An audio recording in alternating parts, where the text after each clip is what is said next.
So welcome to the Northborough-Southborough Regional School Committee open meeting of December 17th. I call the meeting to order at 6:33, and I believe, do we have two people on? One at the moment. Okay, and we do have quorum at this time. 3 members are not in attendance, and we will have 2 online. Okay, so we'd like to begin by audience sharing, and it looks like we have folks in the audience. Just a quick reminder, so our audience sharing is, we have 15 minutes dedicated to that. Each speaker who would like to speak has 3 minutes.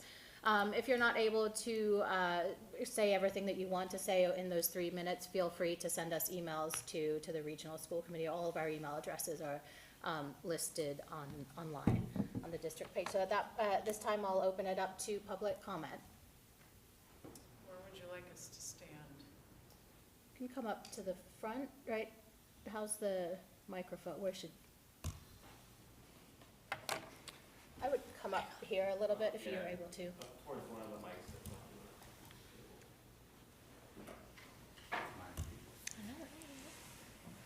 Here? Oh, here, okay, thank you.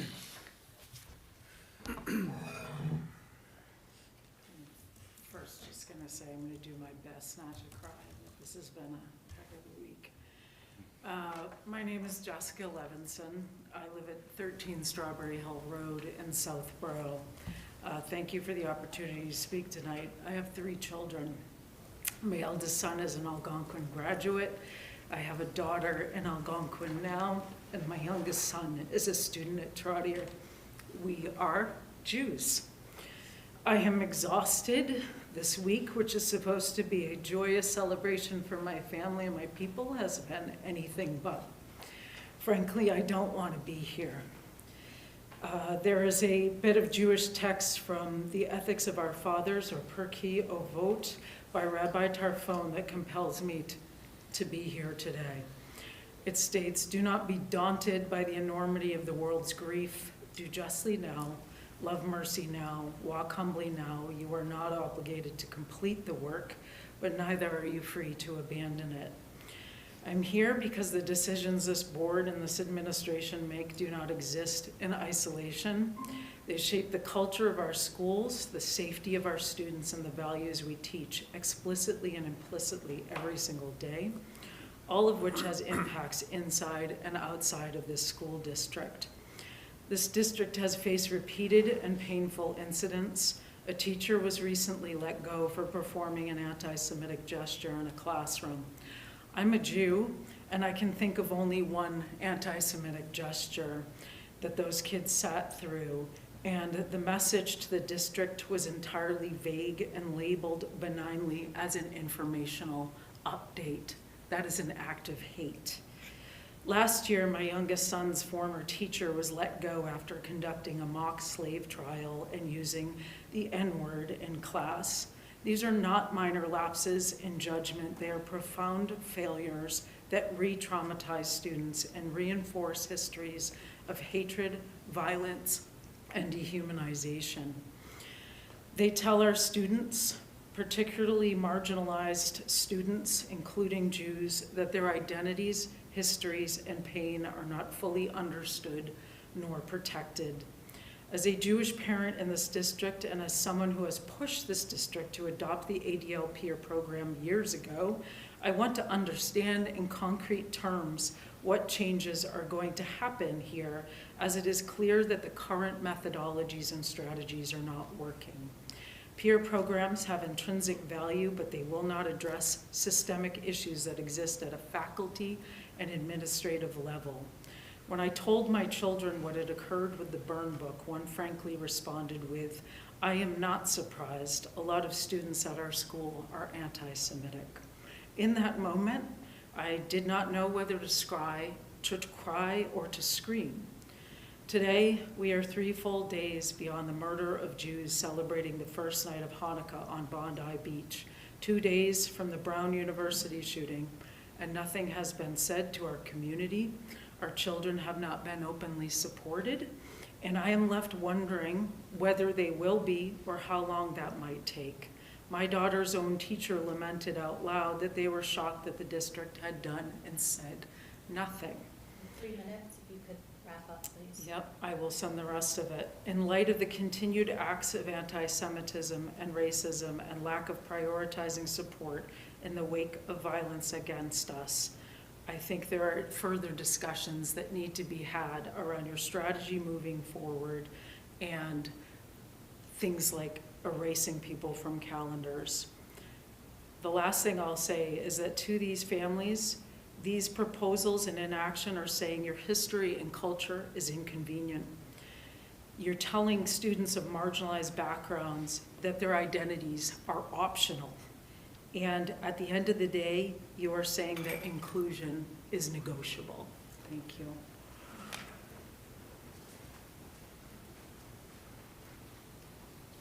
Are there any other comments?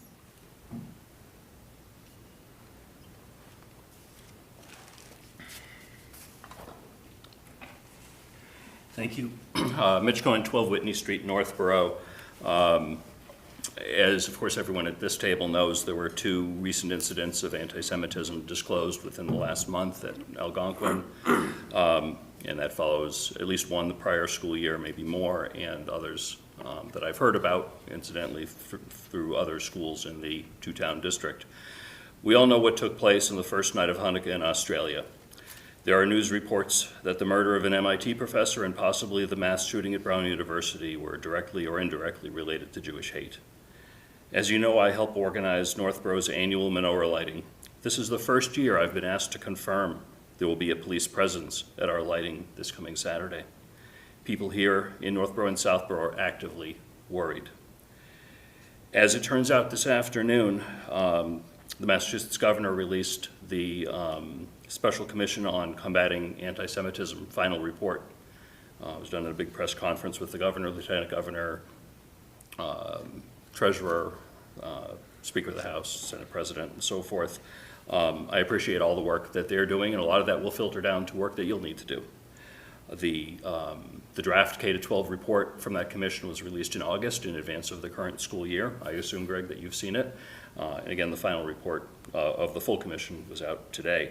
I'm going to read a couple of bullet points from that, which were really stark. Anti-Semitism in Massachusetts K-12 public schools is pervasive and escalating problem, with a large number of reported incidents of hate, bullying, harassment, and discrimination experienced by families and teachers.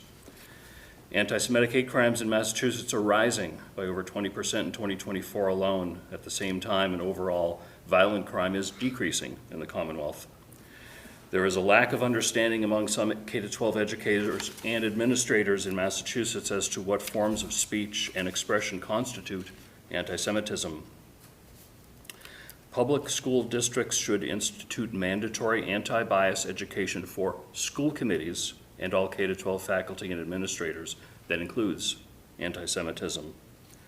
Schools should have a clear, transparent, and publicly available protocol for how a community member can report to the school administration an incident of hate, bias, or discrimination. In the interest of time, I'll cut those bullet points short. I'll end that section with 2024 marked the first year. I didn't believe this when I saw it, but I looked it up. 2024 marked the first year on record in which Massachusetts reported more hate crime incidents targeting Jews than any other group. I know this makes these issues a lot harder for you. At the federal level, things seem to be going backwards with the Coast Guard downgrading swastikas and nooses as symbols of hate and just calling them potentially divisive. 3 minutes. Sure. I want to close with some recommendations that I hope that you start to consider during the lately added agenda item on hate and bias on your agenda tonight. You need to have a top-level link on your website to report hate and bias. I looked at the website today. I couldn't find how to do it. I didn't dig through every page. It should be really obvious per what I just read. It should be very easy. Announcement of incidents should go out to parents in the 3 districts, not just the school affected, and if possible to the communities as a whole. These should be from the superintendent, and they should not have the same weight as a fire drill or an Alice drill or something like that. They easily go by. These are very, very serious issues. The report should identify as much as possible about the incident that occurred, not just an image, a symbol, a hand gesture, because people need to learn what this stuff is. People are doing this stuff at home and they don't realize it. And you're the teachers of the community, not just the kids. And the kids will respond to what you do in that way. And you need to recognize, as I'm sure you do, that students become adults and will continue hateful behavior if not corrected. I encourage you to work with more Jewish organizations. I know you've got a good reputation with a rabbi in Westboro. That's great. There are many synagogues in the area. I'm on my last sentence here. A great organization, Greg, that I'll introduce you to is the Jewish Federation of Central Massachusetts. I'll send you an invite email tomorrow to the director. We haven't met with the director. Okay, good. They can bring a lot of knowledge to bear because they work with a lot of districts through this issue. Again, I know this committee and this district did not cause the problems that are becoming pervasive about anti-Semitism, but it's your responsibility to improve it as best you can. And I thank you for your time.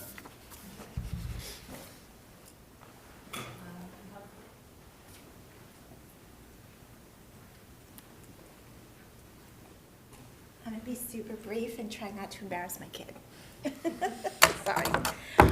So my name's Randy and I live in Southborough and I am the APTO chair, and the APTO has been hearing from parents about the recent activity that's been going on, the anti-Semitic activity that's been going on the past couple of years. So I'm just here to represent some of the parents who have come to the APTO, and myself being a Jewish parent in Southborough, having a kid in high school who happens to be Jewish. I think the one thing that the parents are hoping that you'll consider is to be a little bit more stringent on the code of ethics, the handbook. A lot of the behavior, the words, the rhetoric that is coming out is going against the student handbook, and there's not a lot of punishable acts that we're seeing against anybody who's making biased remarks or anti-Semitic remarks within the student body. They're not being held from events, they're not being put on watch. A lot of these kids are going to colleges, maybe if they are being told that their college careers, and this will be put on a permanent record, and colleges will be made aware of the things that they're saying in high school. They'll be more thoughtful about what they're saying.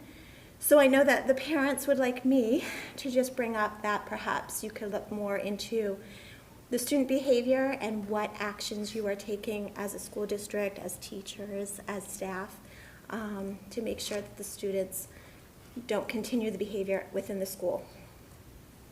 So that's it. Sorry, thanks. Any other comments or comments from committee? So as you know, like with public comment, we don't do a back and forth, but if any other committee member wants to say anything, we have 3 minutes left. Okay. So thank you. Seeing no other comments, the next item on our agenda is action on minutes. We have in your packet 3, are we retaining? So we have 3 minutes to consider the open meeting minutes of November 19th, 2025, the executive session minutes of November 19th, and the capital planning subcommittee open meeting minutes of November 4th. So I can put them together, right? So I will entertain a motion to approve the open meeting minutes of November 19th, approve the capital planning subcommittee open meeting minutes of November 4th, and approve and retain the executive session meeting minutes of November 19th. So moved. And a second. Any discussion? We need to do a roll call, I believe, right? Yeah. So all, John? Matt? Yes. Paul? Yes. Sean? Yes. So yes for me. Joan? Yes. And you have Kathleen now. I do. And Kathleen? Yes. So that passes unanimously. Next up is the educational policy, approval of the Harbingers overnight field trip to the Columbia Scholastic Press Association in March 18th through the 20th of 26th. So this is an annual trip that they take, so it's pre-approval. They usually attend and receive some awards and accolades, so this is preparing for that event. I'm not sure if Janet or Andy have anything. Yeah, no, it's a great opportunity for the kids, and it's something we've done for years, and they do usually come home with some hardware from it, which is nice.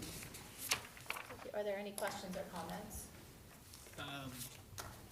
Question is around the funding of it. I think if I read it correctly, it makes mention of best efforts being done to raise the appropriate funds. And just given the budget pressures, my question is, what happens if they don't raise enough money to support it?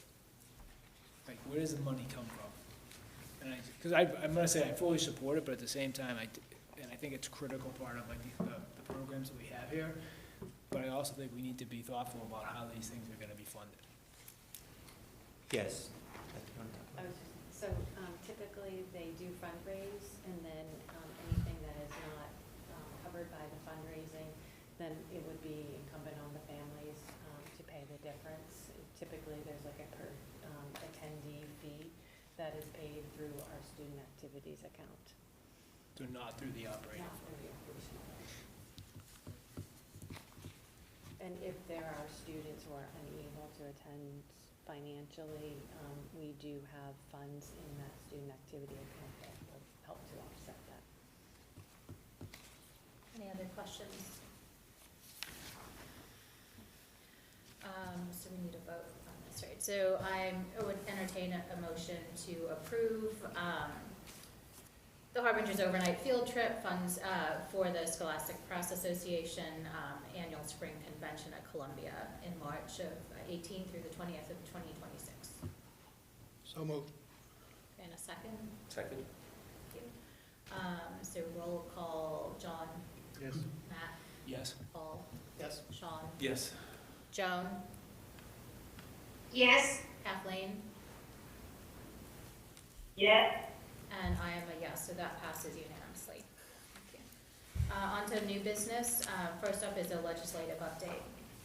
Sure, so the Northborough Select Board did invite its legislative delegation to its select board meeting on Monday evening. I was not able to attend as I had another conflict, but I did provide information on behalf of the school committee on the legislative priorities, and I did include that in the superintendent's memo for your review. I think that many of the priorities remain the same. We talked about the Student Opportunity Act, fully funding that act. We talked about fully funding special education circuit breaker, which we rely on. We also talked about supporting the foundation budget adjustments to reflect actual staffing, healthcare, and transportation costs. I think the current funding formula is antiquated. We also communicated about updating, funding mechanisms for special education. Again, update the 40% in excess costs of reimbursement calculation. Create a statewide special education stabilization fund, and then protect circuit breaker from mid-year reductions.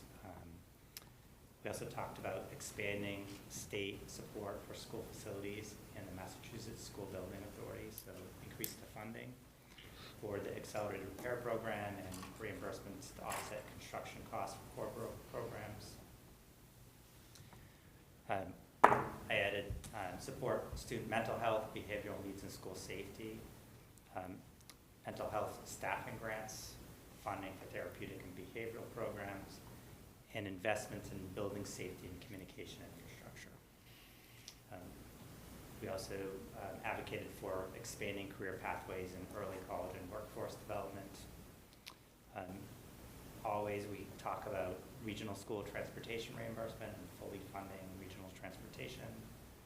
And then really supporting the following issues identified by the Foundation Budget Review Commission, which have to do with special education costs, health insurance and benefit costs, and inflation and escalation adjustments. So these have been presented to both the Northborough and Southborough legislative delegation, and would happy to invite members of the legislative body to speak at our upcoming school committee meeting. That's the will of the committee. Thank you. Any questions or comments?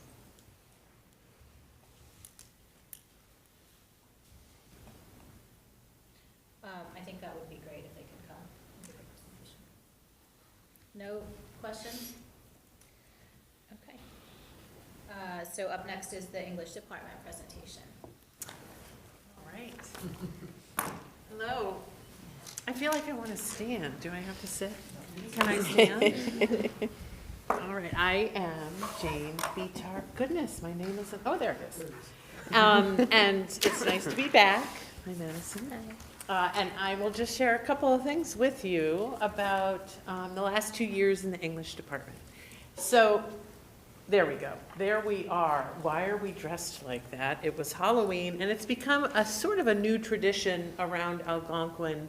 If a teacher is retiring, their department dresses up like them, especially if the teacher has a very distinct outfit like that. So our English department dressed up as Mr. Alera, Tom Alera, who wears his sweatshirts and jeans except for open house and conferences, and in the summer and springtime, maybe a short button-down shirt. But that's almost all 14 of us in there, and we have three dogs in our department as well, and you can see them with their students. Something, I don't know if it's exciting, about the English department is there are 14 of us, 3 are part-time, but 5 will be retiring in the next 3 years. So we haven't hired in 7 years. So we're going to be facing a little bit of a shift in the English department. Yeah, right? A lot of veteran teachers there. Our course of study is probably pretty familiar to you. And so I guess what I will do is tell you about our new electives. So on the right-hand side, you'll see all of our electives. Semester courses open to students. They take them, unless they are a senior, they take them in addition to their grade level course, 9, 10, and 11. Environmental humanities and sports literature are our newest electives. And I put some materials out on the table over there. I'm sure you don't take breaks. And even if you do take breaks, but if you are at all interested, there's some material on the library table over there. So the environmental humanities course is really exciting. It was new last year, and it was co-taught by a science teacher and an English teacher. And this year it is not co-taught. There wasn't staffing to do that. So Mr. Seth Zarnecki is the English teacher who teaches this course, and he is having a great time this semester. In part, he misses his science colleague and her expertise, but the class is small. There were 40 kids in that co-taught class last year, and it was second semester seniors.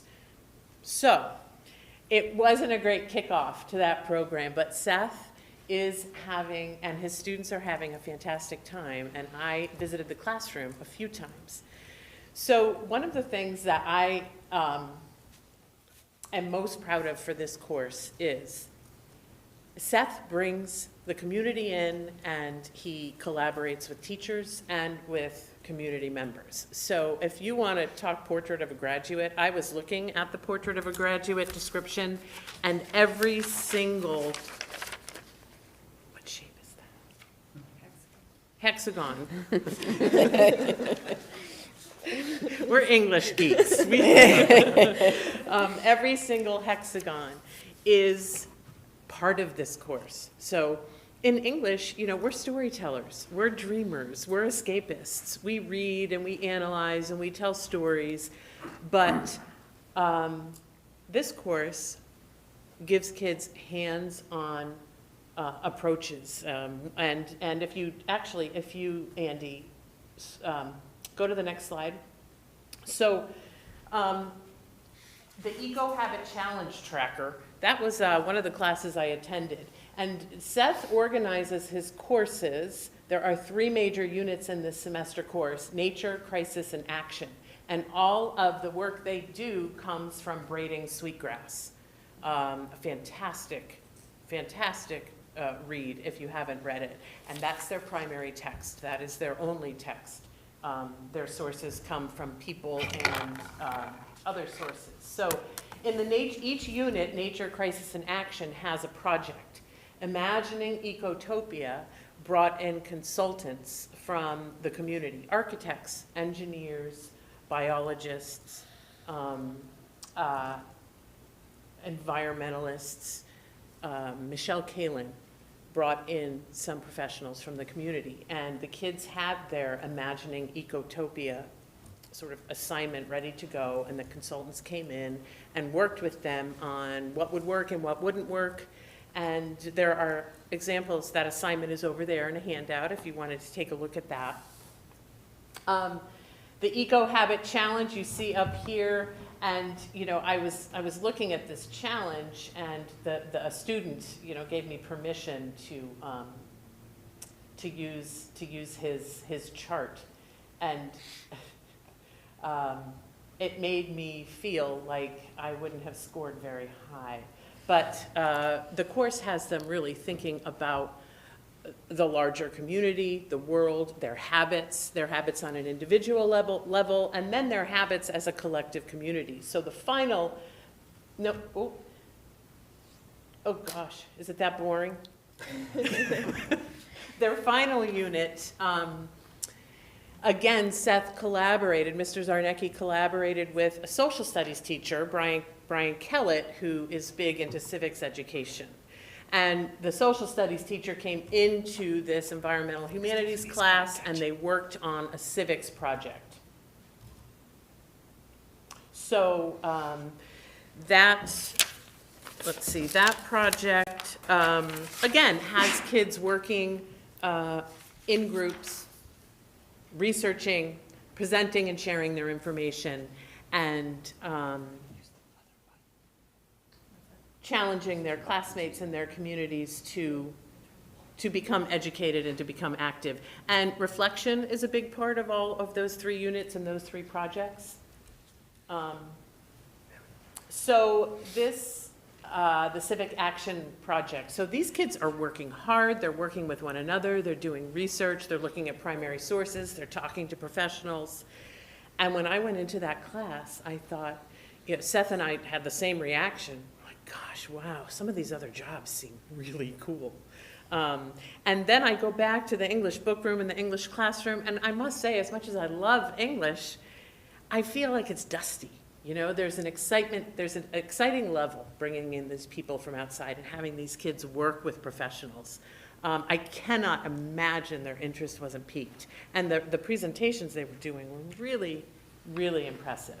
So I give that elective like the award for being, I guess, super authentic in a discipline that is not usually, that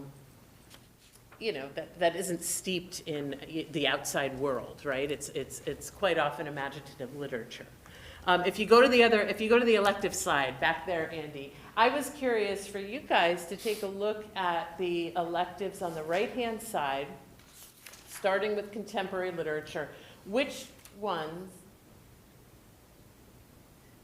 There you go. There we go. Which one or 2 do you think are the most highly enrolled? And you can't answer this.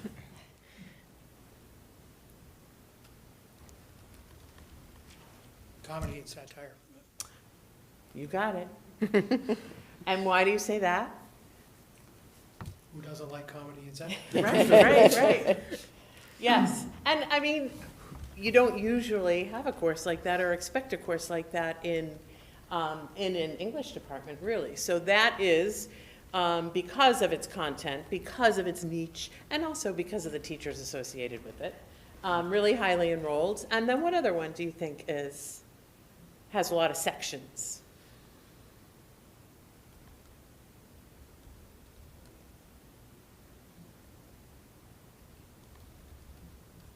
Come on.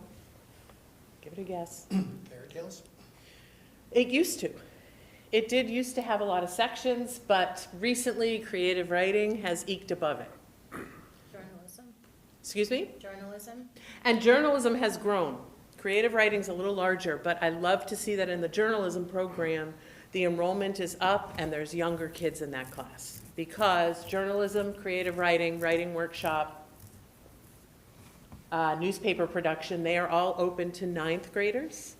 Everything else is 10 through 12.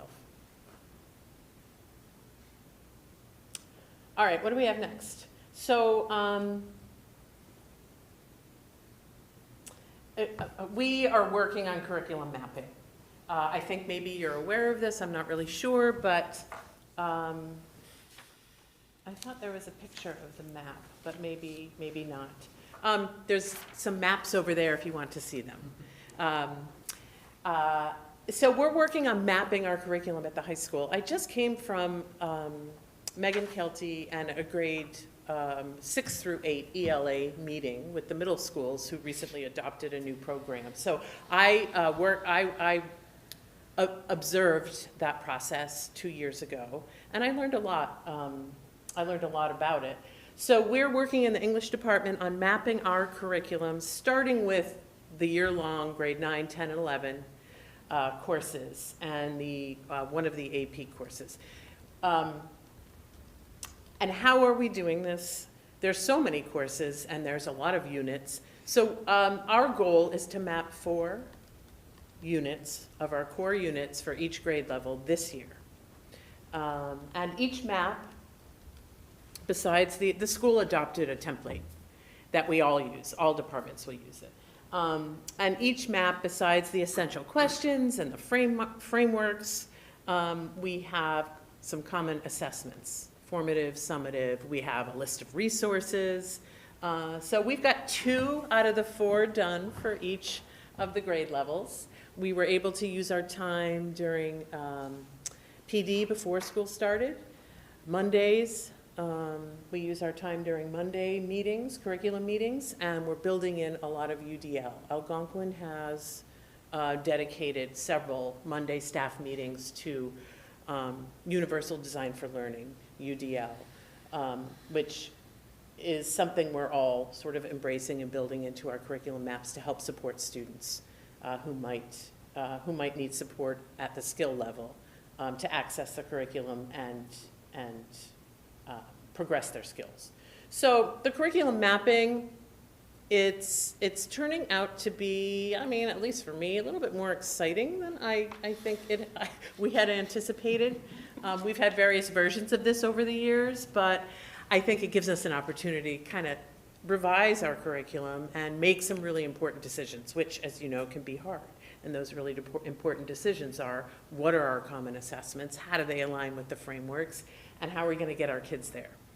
So I do think every department, every school should have a curriculum that's outward facing, that we can share with the community, and that we're proud of.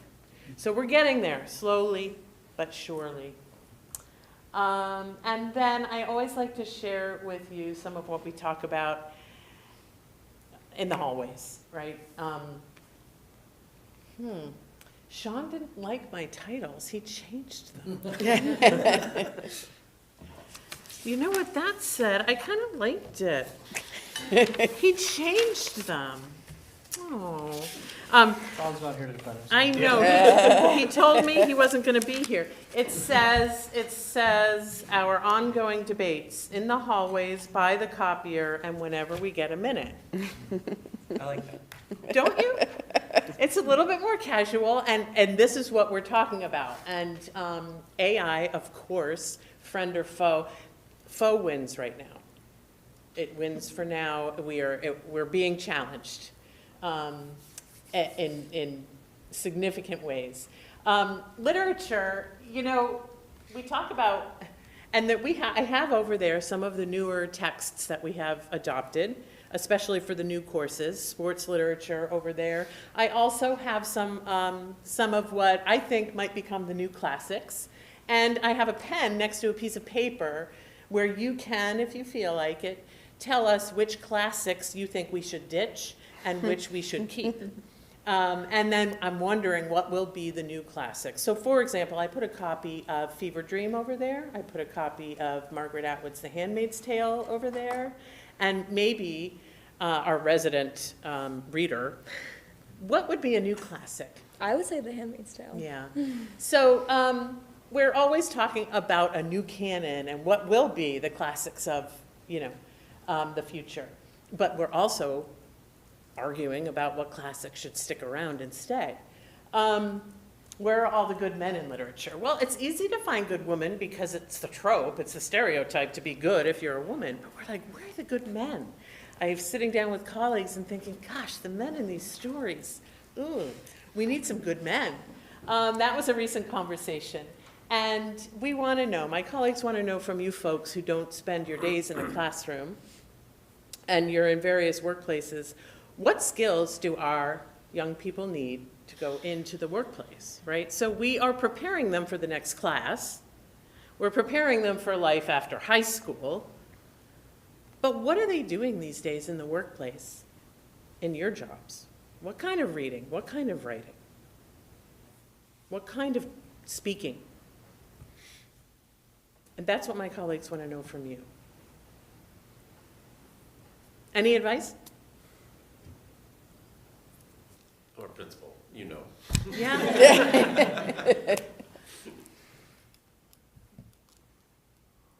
All right. You guys are like my students.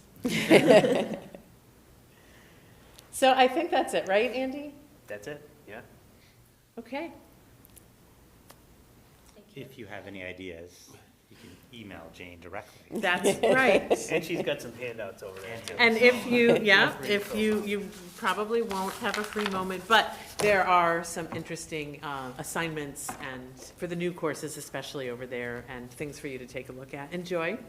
Thank you. I have a question actually, and then I will. Go ahead. So, and this might be unfair to necessarily put you on the spot. I opened it up to Stephanie too and others, but so the New York Times recently had an article that came out.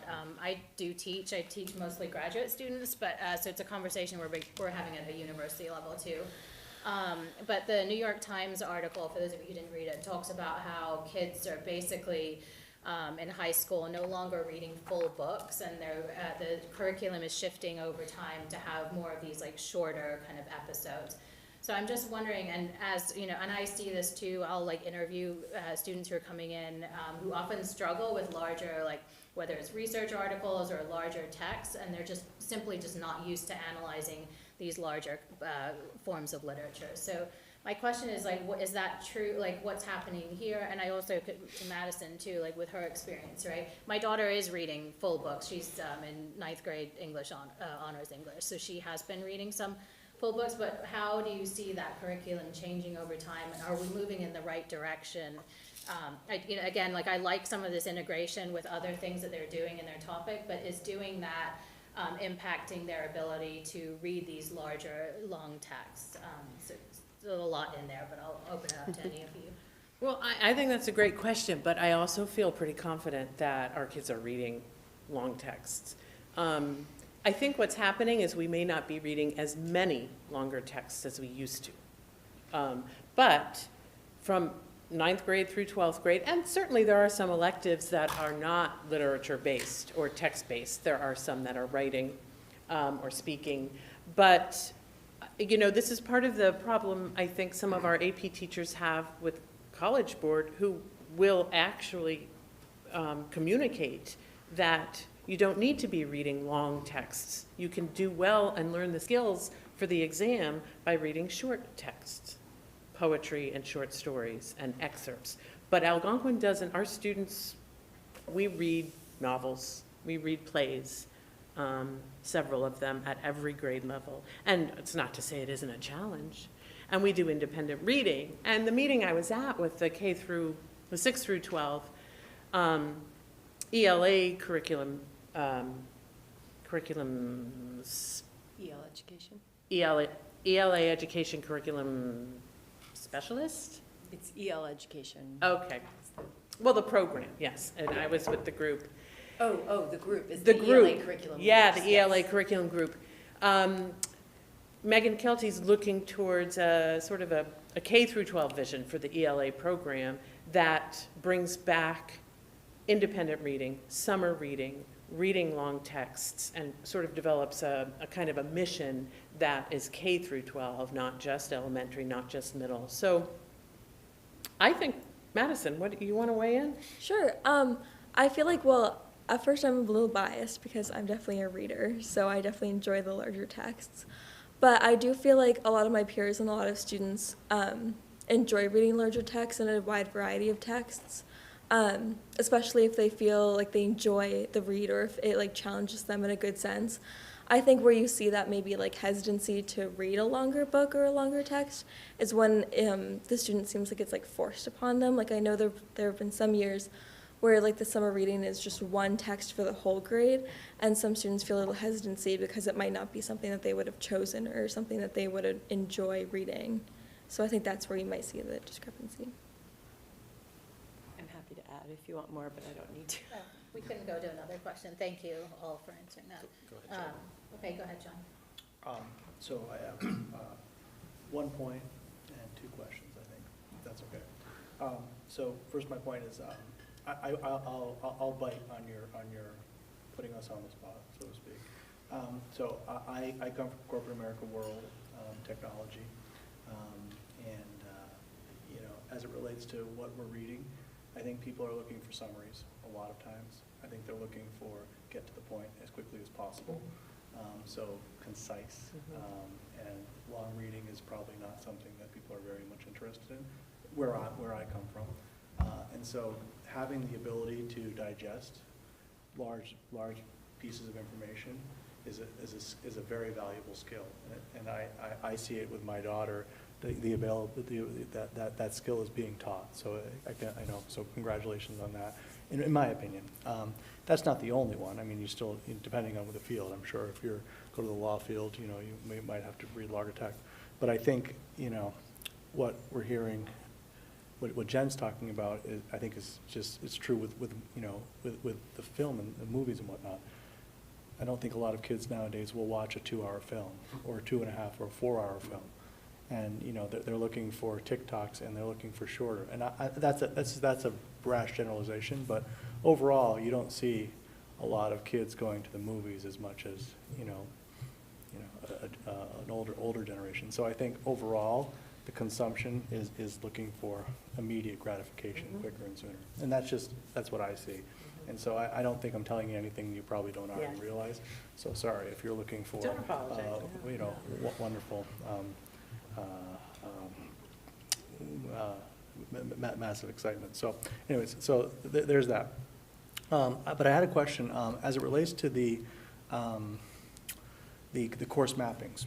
And so I appreciate the fact that you're taking your Monday meetings and your PDLs and whatnot. Are you finding that you're having enough time to get that done? And so what's happening there? It's So- just so- getting done more slowly. And So- is that okay? Yeah, Yeah, so, I mean. I think so, because So you're figuring out how to do it within the time allotted, ultimately? we can't do it within a 45 or 50-minute meeting. Right. So we started working in large grade level teams, 4 or 5 people, and we did the first 2 together, and now we're breaking off into pairs to finish the last 2. So we're dividing, conquering, and it takes probably 3 of those meetings to do the job well. But you're figuring out how to do it, and it's getting done. So as a follow-up to that question, so once you get done with that, do you find that you're going to be probably maybe dropping some courses, potentially?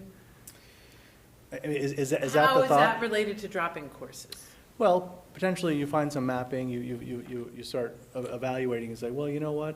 Is there enough demand in this particular course for the amount of effort that we have to have on the 11 teachers, 3 of which that are half-time, or greater than 50%, but less than 1%, less than a whole? How are we going to figure that out? So I know that you have to allocate your time, obviously, because you only have so many blocks that you can teach on an annual basis, and so you need to be thoughtful on that. So I think we're doing it in the reverse, and that is the courses that are not highly enrolled, we're doing those maps last. So we won't get to them this year, but our numbers will determine what courses run, and we will, we'll move electives in and out, So for example, that comedy and satire, which has been running how many sections, 6, 7 sections a year, one of the teachers who designed the course is retiring, so we'll take an opportunity to cut those sections down and see what else kids take. So we are mapping the required courses first, and then the ones that are most highly enrolled. And so, thank you. And just one final question, if you don't mind. So how are you dealing with AI as it relates to sort of the writing of essays, et cetera? My relationship with AI changes on a bi-weekly basis. I think many of us in the English department 2 years ago put the blinders on and pretended it didn't exist. And then a year later, we had to embrace it and learn about it and see if we could use it productively. And I was one of those teachers who did try to use it productively as much as you can in English. But what it really does for us is it takes what we used to send kids home to write, and now we don't. Now we spend, if kids are doing a written assessment or an essay, we spend 3 or 4 class periods and they write in class. I put a pile of blue books on the table over there. We all remember the blue books. They were sold out at Amazon recently. Handwriting to get their authentic idea and skill. We've gone back to a lot of handwriting, which is a challenge in itself, but that is one way where you really get the kids' raw skill. So we also have tools. I put a copy over there of something called Revision History, where we run a student's Google Doc through a program, and it will show us how much time they spent on it, how many blocks of text were copy and pasted, how many revisions they did. And then you hit a play button, and it shows you the writing process and the editing process. And so that helps us have a conversation with students about their writing process. And so we'll, there's 9 copy and paste. That's kind of a red flag. What are you copy and pasting? Yes, maybe the writing prompt, maybe some quotes, but what else are you copy and pasting? So the other thing that's a struggle is, and with AI, you can't actually ever have a definitive answer. So we are having a lot of good conversations with students about their writing process, about their integrity. I'm going to be giving a writing to AP Lit, which I would say, go home, write it, bring it in on Monday, and I would take the next 3 or 4 days to start a new unit. But we're doing the writing in class. The good thing about that is I can conference with them and work with them. It's not lost time. Right? You do in the classroom what you value. So if you value reading and you value writing, it's okay to do it in the classroom. In the old days, that was looked at as almost a waste of time. Well, they can read and write at home. You need to be teaching. But now we are doing much more reading and writing in the classroom. So I think to give kids the opportunity to use AI a little bit and to be transparent with them and to show them, here's a red flag. In this writing, here is a red flag. When I see that there are 9 copy and pastes, when I see that you spent 2 minutes and 3 seconds on an in-class essay, when I hit play and I see the whole essay plopped into the document in a second. So I don't hide that from my students. I show it to them. And my colleagues might say, well, you're teaching them how to game the system. But transparency is good.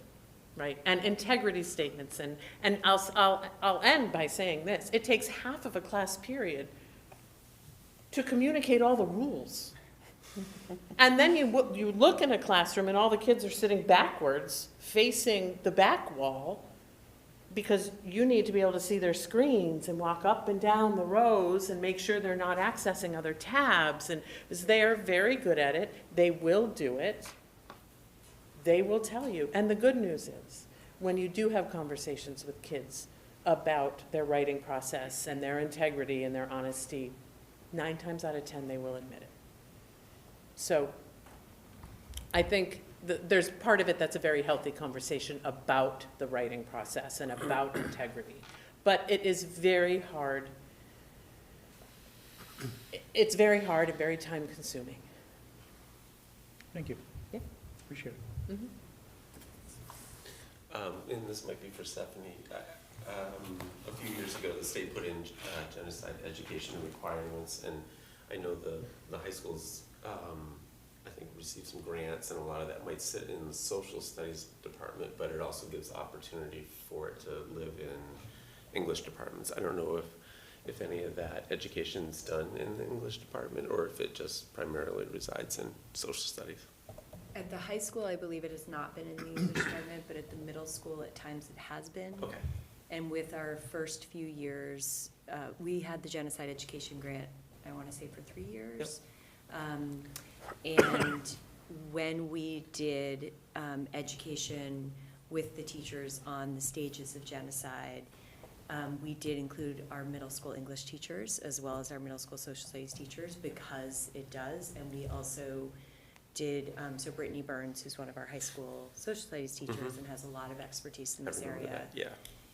led a lot of the PD, or led all of the PD. And we know that some of the things that happen in English classes are not always recommended by the strategies that are recommended for teaching, particularly about the Holocaust, from the Holocaust Museum. And those organizations. And so that's why we did include English teachers, so that some of the things such as using fiction as a way of teaching about the Holocaust, that is something that is done differently now as a result of some of that education. Yeah, okay, So, good question, thank you. thanks. Any other questions? Thank you. Thank you. Have a good night. So this is timely. Next up is the creation of an AI study group. And this is going to be something that will be across all 3 districts, but do you want to tell us a little bit more? Sure. So the policy subcommittees decided to take on to develop a AI policy. And after more discussion with the policy subcommittee members, it was decided that it's bigger than just a policy. We need more information and to talk about, what are the recommendations to all 10 of our schools in terms of AI. So the formation of a study group with specific deliverables and goals is part of the study group's responsibilities. So really, the deliverables would be a summary of findings and key considerations, recommended guiding principles for AI use in the district, suggested policy guidance, guardrails, or areas of further study, and also thinking about, what will guide this AI study group work. So student learning and well-being, equity and access and inclusion, educational integrity, transparency and public trust, and responsible and ethical use of technology. So we're still working on the charge of the study group, but think that it is the right move to make in terms of the work we need to do as a district to learn more about it, to study it, and see how it's going to impact the work that we do on a day-to-day basis. AI is not going away. It is embedded, it's ubiquitous, it's embedded in all the tools and resources that we use. So we need to better understand how we're using them, how we can impact student learning, how we can improve efficiencies as a district, and we believe this study group will help with some of that work. Any questions? So when is it supposed to be done? So I think that I think it's going to be some milestones. So we'll have some initial findings prior to the end of this academic year. But the work will continue. I do not think all of this work can be completed in the 6 months that we have. And also a belief that this work is evolving. Our understanding is evolving, and we'll need to adjust and adapt as tools become more readily available to us. That's part of the challenge. I mean, 6 months is a lifetime in AI. The charge of the group, will they take on, I think, in this setting, naturally go to use of AI by students, maybe teachers in the curriculum, but then even, I think some of the things we talk about here is, we've been accumulating a lot of data as a district, and how we begin to use AI to advantage our insights that come from that data. And thinking about, like, in the, and as an example, like, just one that comes to mind is, like, when the guidance group, like, how are they using, could they potentially be using AI to help them identify where students need more attention or what have you, provide, make sure they have the right access? Are they taking on that work, or is it centered around No, I think education and all of the student use? above. I think it's, how do we analyze data? How do we gain insight from using AI and our data? What are the ethical implications of, data, student privacy? But it's really to get a better insight of the work we do. How can we personalize education for students? How can we use the data we do have on students to better create pathways for success for all learners?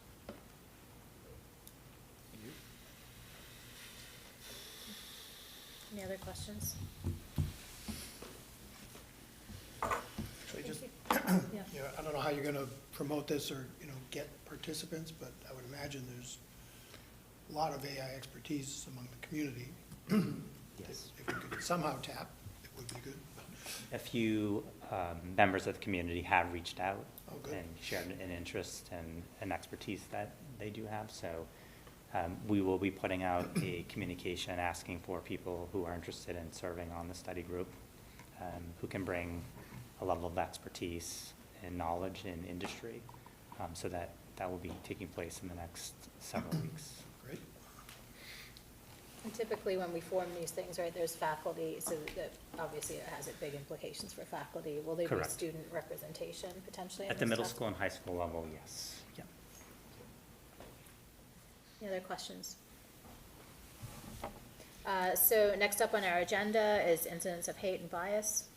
Sure. So this was added to the agenda. It was a request from Jen, and we do think this is a very important topic to have conversations and discussions. So to start the discussion, I thought I'd provide some context, and then we'd be happy to answer any questions or talk about the work that we're doing, or ideas to improve the work and enhance the work, or talk about things that we're not doing that we should be doing. So ensuring that students at Algonquin Regional High School experience both physical and psychological safety remains the top priority for us. As you know, acts of hate, bias within our school community directly undermine this commitment and are taken very seriously. So this evening, what I thought I would share with the committee is high-level data related to reported incidents at Algonquin since the start of the 26-27 school year. So the date range is between 26, 27, 25, 26, thank you. Between August 27th, 2025 and December 8th of 2025. 7 incidents were reported and investigated.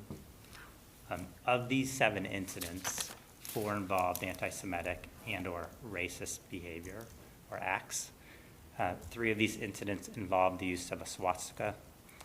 The 4th involved the use of a swastika and hate-based speech. 1 of the 7 incidences involved sexism. 2 incidents involved biases related to political expression and stereotyping. In 6 of the 7 cases, the individuals involved were identified and appropriate follow-up actions were taken in accordance with district policies and procedures. So any incident of bias, hate, racism has a negative impact on what students experience, and it undermines both safety and the district culture of belonging. For context, during the same period of time last year, 3 incidents of bias and hate were reported. See, we are seeing an increase. Additionally, 4 of the 7 reported incidences included a social media component, underscoring the broader social context in which these behaviors occur, and the challenges schools and parents and the community is facing, and how to best address them. Educating students in confronting hate and bias is a shared responsibility. It requires a strong partnership between families, caregivers, educators, faith leaders, and the broader community. This work is grounded in the district's core values of equity, empathy, respect, integrity, inclusivity, and perseverance. And these values guide how we respond, how we support students, and how we hold one another accountable as we work to ensure that every student feels safe, supported, and a true sense of belonging within our schools. The recent acts in Sydney, Australia undermine the safety of our students and our families of Jewish faith and culture in our community. And we do acknowledge that. We want to hear how we can support our families and our students. That is really important to us. And this evening is the start of a discussion with the school committee to hear any questions that you have, but also an opportunity to ask questions around some of the actions that we are taking, some of the programs that we are working on implementing to address anti-Semitism, Islamophobia, xenophobia, racism, acts of bias that do happen in our communities and in our schools. I'll turn it back over to you. So are there any questions or comments? Can you give any more detail on what happened? I mean, I don't have a kid in the school anymore. Mhm. I'm not really privy to these things. In terms of, You said there were 7 incidents. I mean, I don't know, pick one. sure, so, You know, guests here tonight who were obviously upset about some anti-Semitic sure, incidents. so, I mean, I don't want to get into too specifics because it also student privacy. I would say of the incidents, 3 of the incidents were between 2 students. So it was targeted to a student. But that targeting of a student is emblematic of a larger issue and impacts the safety of, and feeling of safety of many students.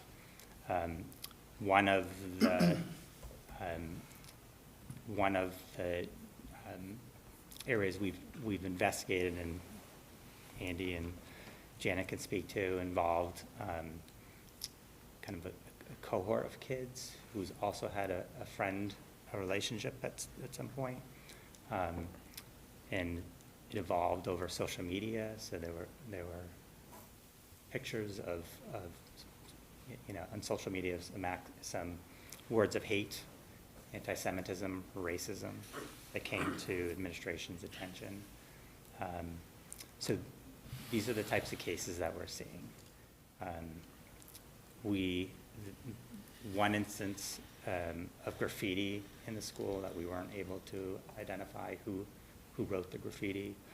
It was a racial slur, and the team did their best to investigate who and get a sense of could they identify. But this is a large school with many kids. In that case, we were not able to determine who.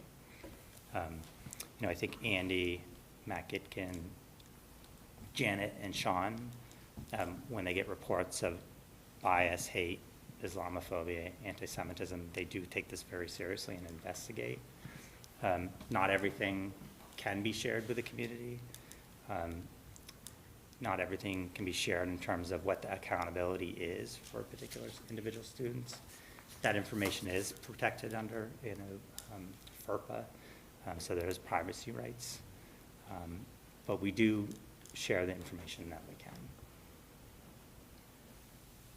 Can I, Just thinking in terms of systems, it is unique where this is its own region, so like connected communication, like we were just talking about the genocide education at middle school, and so I'm not looking for an answer now, but I think that is something to think about the systems and how because education starts much earlier in these things, and how it can be connected all the way through.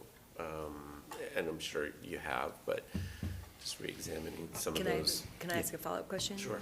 Do you mean connected communication in how we communicate with the community, or do you mean connected communication in terms of like how we do professional development, how we do curriculum and things Both. like that? I would say both, because it is unique, and sometimes I can imagine not always the K-8s are getting similar type of communication, but then also, as you were just mentioning, Like the genocide education. Yeah. That, I mean, I guess what I can say about that part is that in terms of the professional development, the curriculum pieces, those are very connected. Like that's like during the genocide education PD, there was decisions about which of the 10 stages of genocide are being taught in the middle school, what's the transition to the high school, where are they taught in the high school, like, I think there's always a decision about the communication to the community of when it's one full absolutely, community. Yeah, yeah. so that's a good question for us to consider. The other connection I could think about is, it's more of the soft things, like different groupings, like some places do the ADLs, No Place for Hate, and whether, that can start at different levels, and just because we're here in our region, I don't know if those are happening at other levels, so, I'm just throwing out ideas about connecting, making sure because it doesn't just start here. Do you want to talk about some of the work? Sure.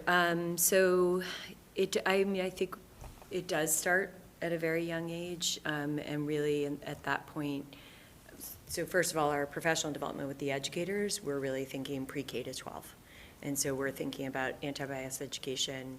We have had professional development that is anti-bias education, looking at microaggressions, looking at how we foster communities of belonging.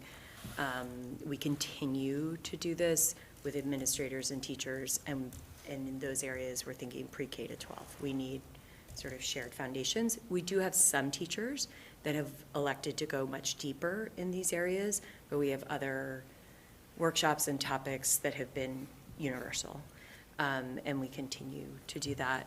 In terms of student-facing, in the younger ages, we have a consistent SEL curriculum called Second Step that we use K through 8. We have a different curriculum in the preschool that the name is escaping. It starts with an A, but anyway,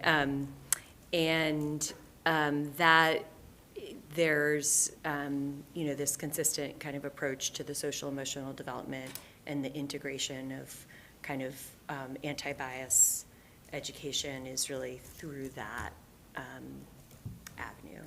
And then as we get to the middle school, it becomes more explicit in terms of we start to have our peer mentorship programs with the Changemakers for Good, which was formerly the ADL's World of Difference.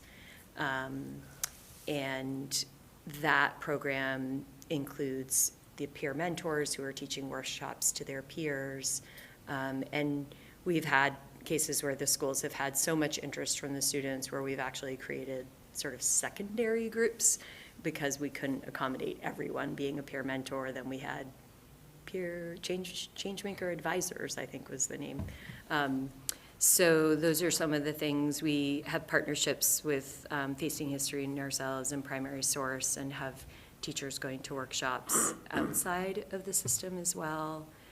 And it's just, I don't know if you want to add. Hate crimes prevention grants, Yeah, so we've had the genocide grant for 3 years, or not this year, but the previous 3 years. And then this is our second year of being awarded the hate crimes prevention grant, which has supported us in some of that universal professional development that I was talking about related to fostering communities of belonging and anti-bias education.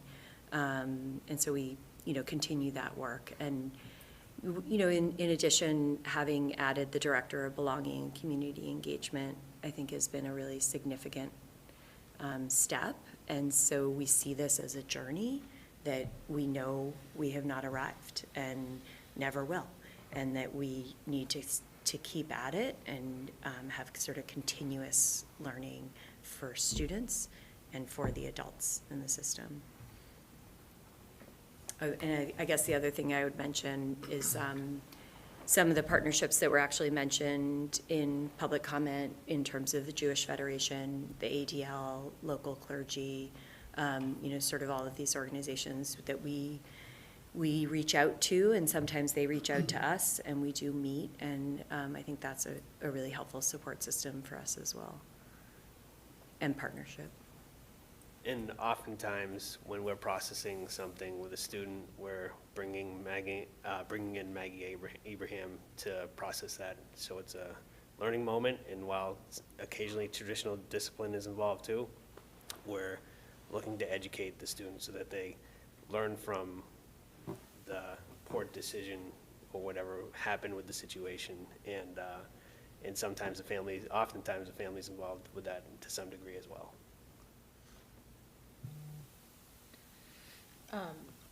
Did you? Thanks, that helps me clarify, because we often are in our own. I know world, just like. you're at the end of the chain, so you don't always know what Yeah, came see before. what's happened before, and not that the school systems aren't looking at those things, it's helpful for us to know and continue to review it. It just, I'm thinking like those numbers kind of did, stagger me, more than doubled in the time period of last year. Just maybe so that we keep our eye on this, maybe another 3 months in the future, just give us another update if you could about numbers, is it just like you did, same Yeah. amount of incidents and whatever, it's been 3 months, 6 months, how's that compare to years past? That would be helpful for us to, or, at least for me to keep my eye on the topic. And I think that's an And trends. important step that we're tracking. We're collecting the data, Yep. and we are going back several years. We've been collecting the data and we're looking at it. So I think that's a great suggestion. I think too, we've added layers in terms of professional development, programs for students, and we're still seeing an increase. An increase, right. So the question is why? Mhm. And what else can we do to support our students so they do feel safe? And that's a question we ask. And to your point, Stephanie, we don't believe that we're doing everything we can. We need to think about what else we can do to support, marginalized populations in our community there's a lot of threats to belonging at this point in time. And we recognize that. And again, we're looking at other ways that we can become more impactful to creating a safer environment for all kids. I have a few questions Sure. and comments. So I think about this stuff a lot. I'm also, we don't call it the DEI committee anymore, but I'm part of that at Brown for our faculty. So there were a few things, right? So obviously these increases, and I think as the speaker in public comment mentioned, this is not localized to our district. Our district is like a cosmos or a reflection of what's happening in the larger community, in our larger socio-political environment, where people, I think, we're noticing just increases in these things at our schools too. So given that it is this complicated approach, for us targeting these things within curriculum, I think those are all good things, right? But because sometimes they're coming from outside of the system, and sometimes some of these incidents are even like they're not happening in school. There's like all the social media stuff. What can we do in partnership with the community, or what have we been doing? So we've done. I think about Storybridge, right? It's a great program, and this relates to my questions that I didn't ask about language reading, right? Like reading, long form is good because we know that it increases empathy. Like you can perspective take, it's a whole host of positive things, right? So how are we integrating that? Who goes to Storybridge? Well, the people who care about these topics, right? But it's incredibly powerful. I don't know, for those of you who haven't been, to hear the voices of different folks in the community. Can we integrate that kind of programming into some of our curriculum as one point? sorry, I have a lot of thoughts about this. The other piece is when incidents like this happen, like what happened in Sydney, like, are we talking about it in our classrooms? Like, we have current events classes, how are we addressing that with students? In our curriculum, we've talked about windows and mirrors in the younger ones too, but, you know, thinking about the English department and the books that they're reading, I'll say, you know, what is the diversity of perspective that we're reading in those classes? My daughter so far is gonna have read 3 books by white men.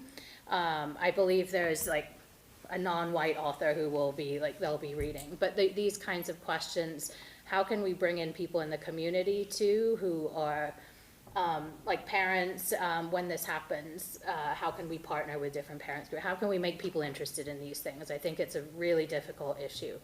And then the second point, sorry, there's a lot, but the second point I have is a question of, Greg, you and I have been talking about this for years, right? I mean, we did the audit, it's not, I know you said like we have it as something the school committee can discuss now, but we've been discussing it for years. And one of the things that I know some of the details as the chair, right? Because you and I can talk about these things of like the details of what happened in these incidents. As a parent in the community, if I didn't know all of that, so I think the community, it would be also helpful for the community to know that there are barriers to what can be communicated, right? And so how do we communicate in a way that reflects what's actually being done? Because I can say, you know, as a parent reading some of those communications, I would want to know details, but the reality is like there's a lot going on behind the scenes with addressing some of these things. So how can we do a better job of that? And then the last thing, I'm glad you're taking notes, relates to the comment, I know we don't have a back and forth, but it was a question that I have of like, what does happen when you realize what student it was who perpetrated these things? Like, what are some of the consequences that the school uses to address these issues? And again, I know it's difficult because it's not an issue of one person, it's an issue of a community, but, so those are my points and questions. So I agree with you. I think, you know, Storybridge is one event, and it's another opportunity for people to learn about our community and hear the stories of others. I think through storytelling, it's a very powerful mechanism to get to know your community and get to know people. We can do a better job of trying to get more people to that and actually making it more accessible to students. So maybe doing something more with students in terms of having a student story bridge. In terms of the social media, and, you know, I would say that, you know, teenagers have complex lives with dynamic friendships that ebb and flow and change. They are navigating, you know, their worlds. Part of the world that they navigate is social media. So it's complicated to be a teenager, and I don't have that experience. It's been a while. But we do acknowledge that it's, you know, it's exciting and challenging to be a teenager in this day and age with everything that's happening around them in the world. That, you know, friendships are complicated, and that complication is multiplied by social media. So it is something that I know the leadership team at the high school is navigating often. And many of the reports of incidents of, you know, whether it's anti-Semitism or racism, there is a seed of social media. That's how we learn of it. I will share that students do a nice job reporting it to adults. You know, that has been something that's been helpful. And we've tried to expand our reporting tools, whether it's, you know, Say Something anonymous tip line. We do get many tips, but I think we can do a better job, you know, having it more front-facing on our website. Like, if you hear something, say something with a larger community. I don't know if Andy or Janet, you want to talk about kind of the social media that you're, you know, that lens, and also a little bit about accountability. You know, what's the thinking? What might like that look like broadly? Yeah, I'll take social media. Over the last 5 years, we have experienced some significant disruptions through like TikTok challenges or waves of modeling on TikTok of to do this or to do that, including some of our current challenges. And so one of the struggles, I think, that our students are facing is to see these sort of very sensationalized ideas on videos, and sometimes I think they fall into the pitfalls of emulating them.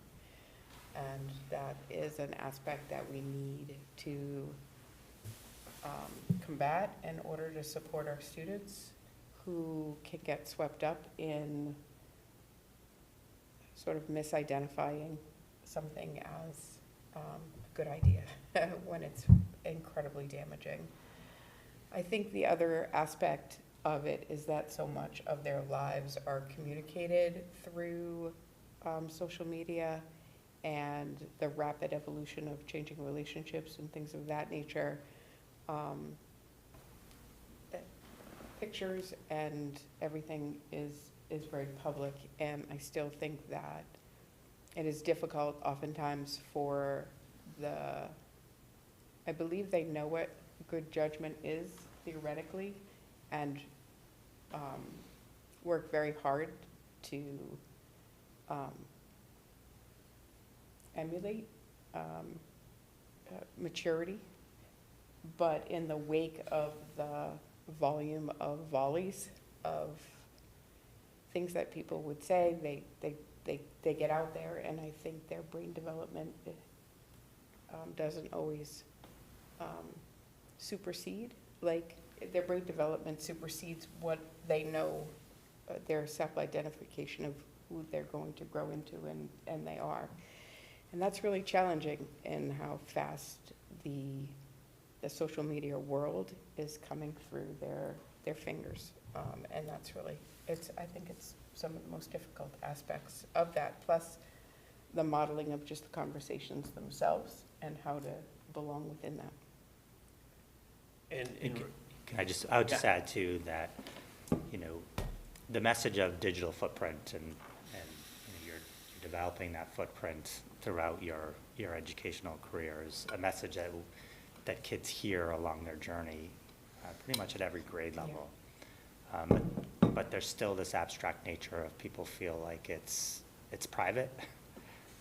So what they say is private, and we're still seeing, even though kids can speak to that what the digital footprint means, many of our students are not thinking about the long-term impacts of, a post, whether it's getting accepted into college or other unintended consequences as a result of some of the things that they're sharing with each other. I think Snapchat is a really good example of that. Theoretically, Snapchat comes and goes, right? And so there's a promise of anonymity in that. But in the wake of the students' access to technology, Snapchats can be photographed, but now students are taking pictures of a Snapchat with a second device and capturing images that way because there's a notification when something is captured. And so that complicates matters for students even more as they developmentally sort of like look at a platform that seems to say that something is anonymous, and 100% of the time it's really not. Yeah, and you're seeing a lot of incidents that happen, outside of school with peer groups that are impacted at school, and that, although what was said or done is outside of the context of school hours, it still becomes a school incident because it's involving Algonquin students. It is impacting the learning environment, the sense of safety, and oftentimes those are the complex investigations that the team is doing to try to unravel and figure out what's what and then how to respond appropriately. Yeah, and oftentimes when we're in conversations with students and families, one of the most challenging things, and to the points that were shared earlier too, is that we can only share so much, and most adults understand that, and sometimes, many times the students understand that too. But that can be challenging, because you want to know what's happening on the other side of it, and oftentimes we can't fully share that. But I do want to recognize too that, to Greg's point, most reporting of this is done by students, and whether it's over Say Something, the anonymous tip line, or directly coming to an adult in the building and sharing that.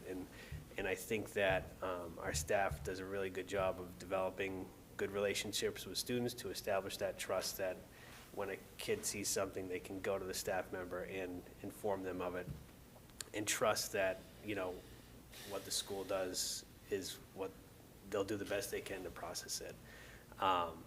And as I said earlier, when things like this do come up, we look at the handbook and what specifically has been violated. We look at the law, what boundaries we have to exercise school discipline, and what is appropriate for the offense at hand. And then we also oftentimes pair that with a learning experience.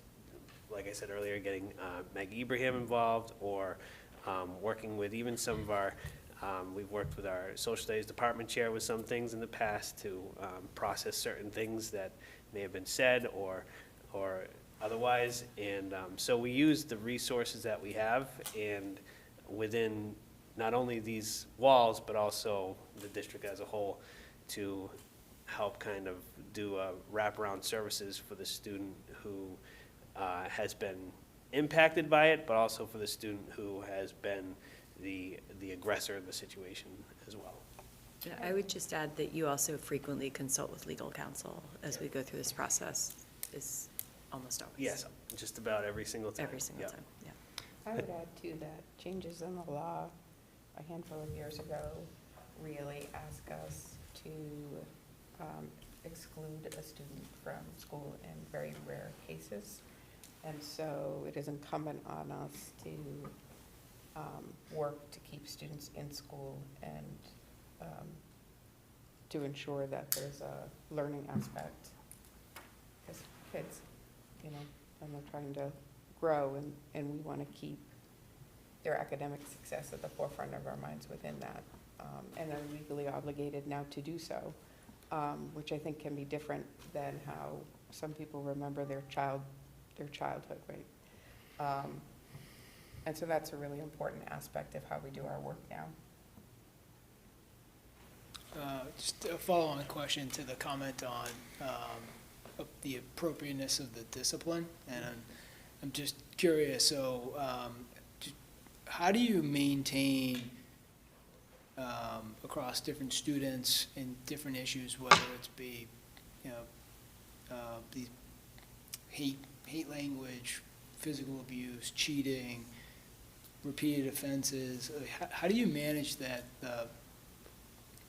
that the discipline is appropriately, or when you use the word appropriate, how do you actually know you're providing appropriate discipline in comparison to other offenses? Sure. So first, our handbook is kind of our guiding factor, and we go to that, and oftentimes legal counsel is, we go to them too for counsel and what they may suggest or options that we can use with that. And we have to take each case on an individual basis, for the victim, for the target, for the impact on the environment, there's so many factors that go into it, each individual case, that is part of what we have to unravel when we do an investigation in any of these.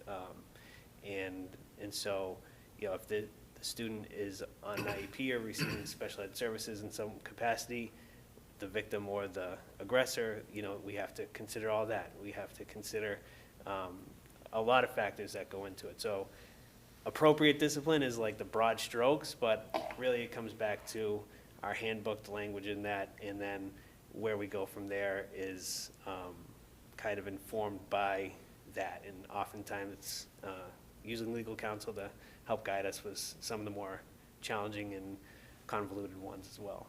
I would also add that there are 3 assistant principals, and we norm set any significant, like the handbook is a really good guide for sort of lower level infractions and discipline, but anything beyond that, we are often sitting in hearings together. Like if we have suspension hearings, we are often partnered in those, and we norm set and discuss consequences for students across 9 through 12, even if we ourselves, like for example, I am working with the 12th grade class right now. I work with Matt and Andy in order to make sure that we're all within the same parameters. And so that happens daily.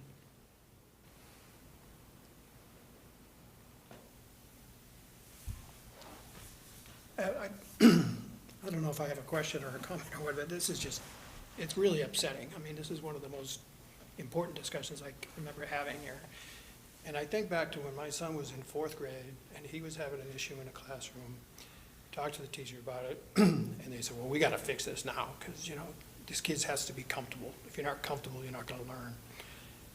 And that's just stuck with me ever since. And all I can think of is, you know, if these kids, no matter whether you're the victim or you share a religion with the victim or whatever, you know, I can see where this kind of stuff makes you uncomfortable. So what do you do about that? I mean, and I don't know. I mean, part of me wants to say, you know, we got to make an example out of kids when we do catch the perpetrator. Let it be known what's going to happen. But, you know, I don't know. Probably the lawyers would tell you they can't do that. I don't know. So again, I don't even know if I have a question here, but it's just upsetting. And I don't know. I mean, how do you make the kids feel comfortable? Yeah, I mean, I think it's a great question, and it's a lot of conversations with students. Like, students need to be part to have a voice and talk about, you know, how we can make students feel more comfortable, you know, talk about our responses, you know, but these are complicated. Some of these are complicated and involve the group dynamic, social friendships that are fractured, and the process really, you know, we're not going to make an example, you know, to make an example out of someone, we can't share publicly what's going to happen. It's challenging. We take every one of these seriously. I'm sure you do. It's, you know, this takes a lot of time and energy to do this well whenever an incident comes to our attention, and it is upsetting. And Yeah, and I don't mean I'm upset with you in Yeah. particular. I mean, it's more, I think I'm more upset with, like Jen referred to, like just the social media stuff and the examples that some of our leaders in this country are setting, I would argue are not great, to put it mildly. And I think that's really at the heart of this, if you ask me. Yeah, And I don't know how we can be expected to change that, but.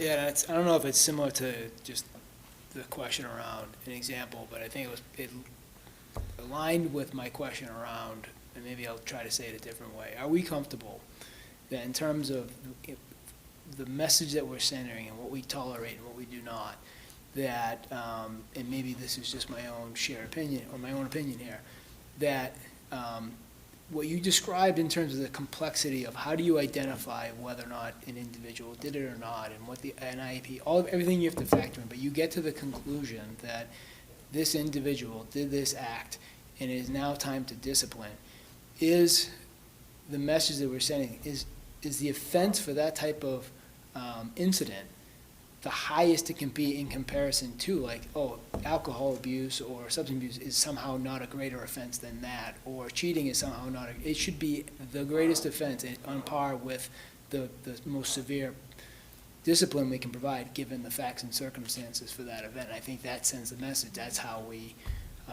important it is to us, I guess.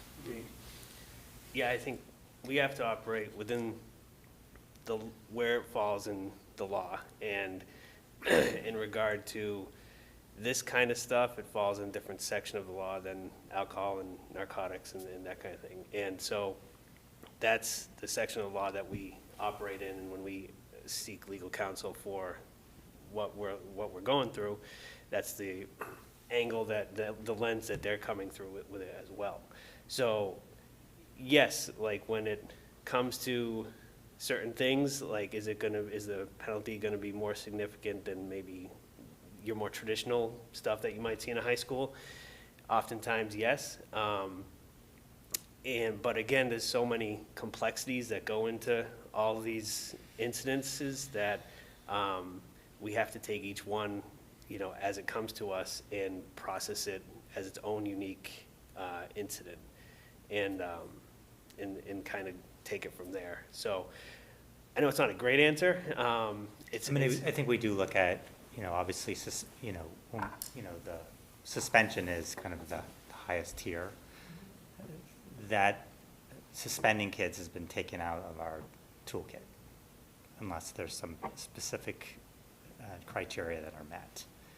So that's where we work with legal counsel and say, okay, we can't do this, then what can we do within the law?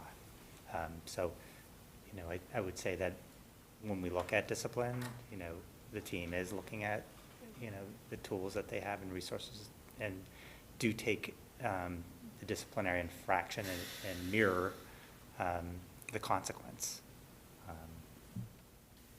And to Paul's question earlier, or statement earlier, about what we can do, I think it's important to, you know, with a school of nearly 1,200 students, many students appreciate the business as usual component to coming to school, going through your routine and going to your classes, and just engaging in high school. And when things come up, our counselors will often reach out to the teachers individually, let them know, hey, something's going on, this student needs to seek someone, these are their resources. And so it's done on a more kind of organic level of, you know, if this kid needs help or needs to check in with someone, these are the resources that they can access, and basically they can access them at any point. And so our counselors are constantly communicating with individual teachers about students who may be impacted specifically by an event like this or something else that may have happened outside of school, but that's an everyday thing and just a norm here that that the teachers know who they can send the students to, who their resources are, and the students have an empowerment to use that and advocate for themselves, and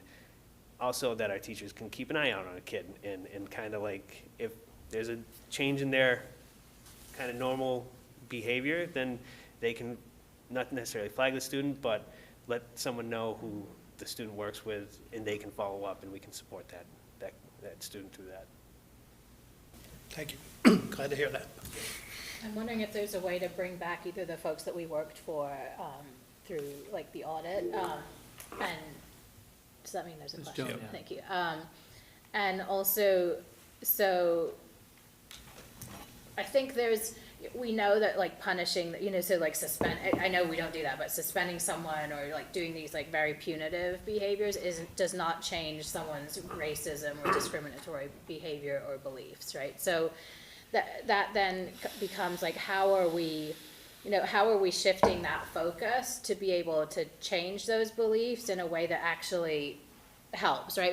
I mean, as awful as these things are, right, when they're out in the open, you can potentially address them. And I think one potential consequence of really these very punitive, again, I think there should be consequences, I'm not saying that, but these very punitive approaches that we're not doing is to drive some of that behavior underground again, and then you like have microaggressions and all of these other issues. So I think obviously the top priority should be supporting students who are the victims of these kinds of behaviors, but how are we like using psychology guidance, these other potential programs that we have to address, and in my experience in my work in psychology, like oftentimes they come from places where there's like emotional and psychological distress too. And so that may be one way of moving the needle on some of these behaviors. But I think bringing in experts potentially to do a refresher, we got some recommendations whenever we did that. But given the fact that these incidents are increasing, what else can we potentially do about? Yeah, and I will share that we have 2 years of data, so we have 24, 25, and collecting 25, 26. We don't have data prior years. Racism is not new, anti-Semitism is not new, Islamophobia is not new, xenophobia, those have existed in our society.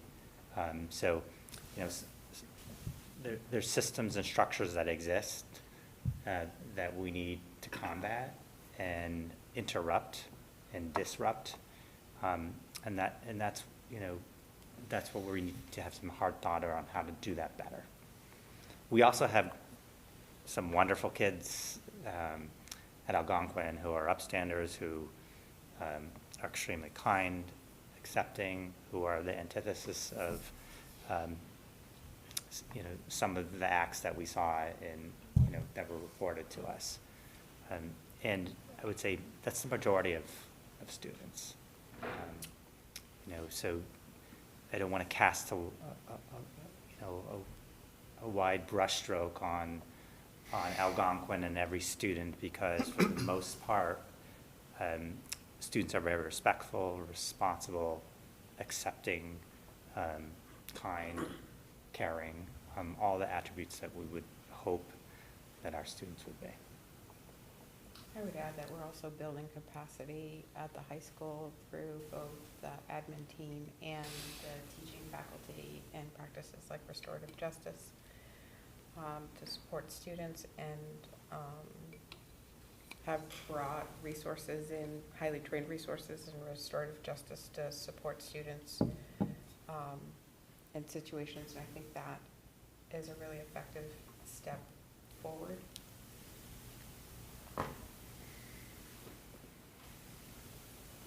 Oh, yes, sorry, Joan. Joan?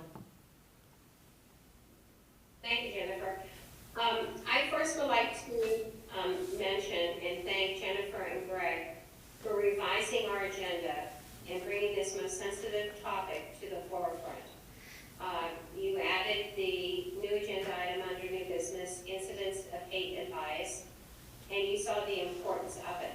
So I'd like to thank you for putting it on the agenda. I also have empathy, probably heightened empathy, for the students that are affected by these incidents, since I'm sure it affects their lives and their daily lives in school, and also affects their learning.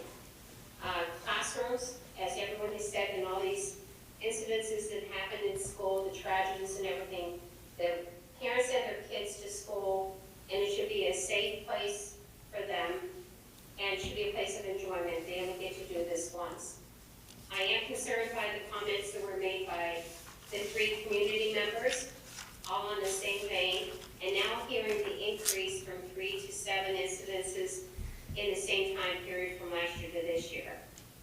I would like to see that maybe in another 3 months, the administration comes back to us and tells us how these things are being done, and if we're seeing a decrease in this, in the incidences that are happening. If it's 7 right now, I hate to think what it might be in the May-June timeframe. I think we have to show the community that we're listening. We're listening here tonight. I think this conversation is very rich. I think it's sensitive and it hurts at times, but I think that it's also a learning experience.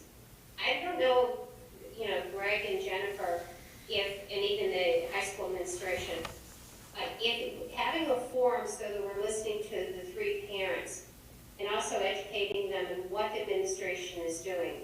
I know a lot of that stuff is in the handbook.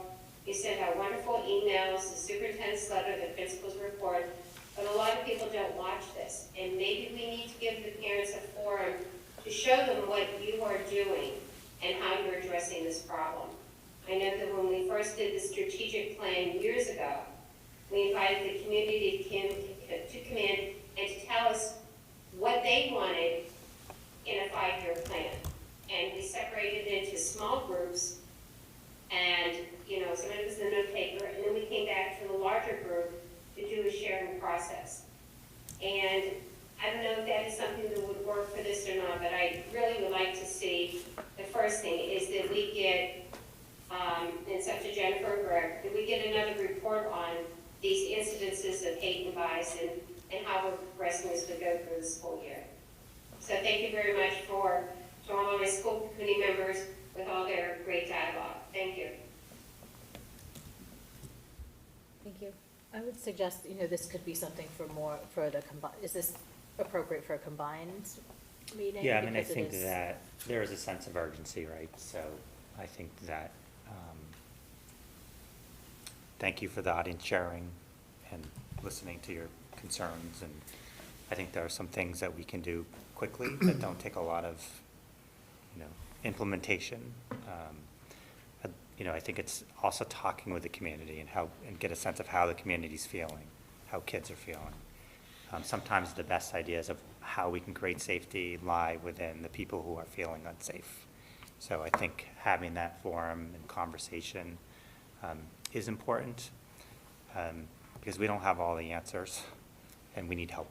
I would add that on Friday this week, from 11 to 12:30, there is a student open forum for students to come and talk about their experiences and for us to listen and learn and support them.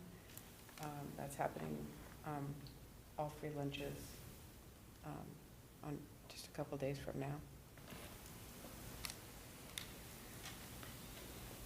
Thank you. Any other last comments?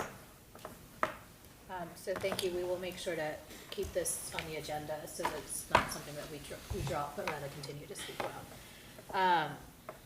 The next item on the agenda is actually, we're moving that to the February meeting, the approval of grants and donations, because the booster folks are not here today, correct? Correct. So we're gonna move on to the superintendent's report to the committee, and starting off with the student rep report.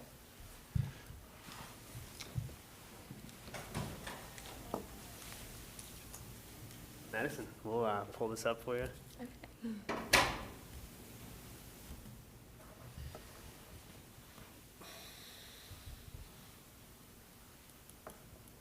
Maybe. Try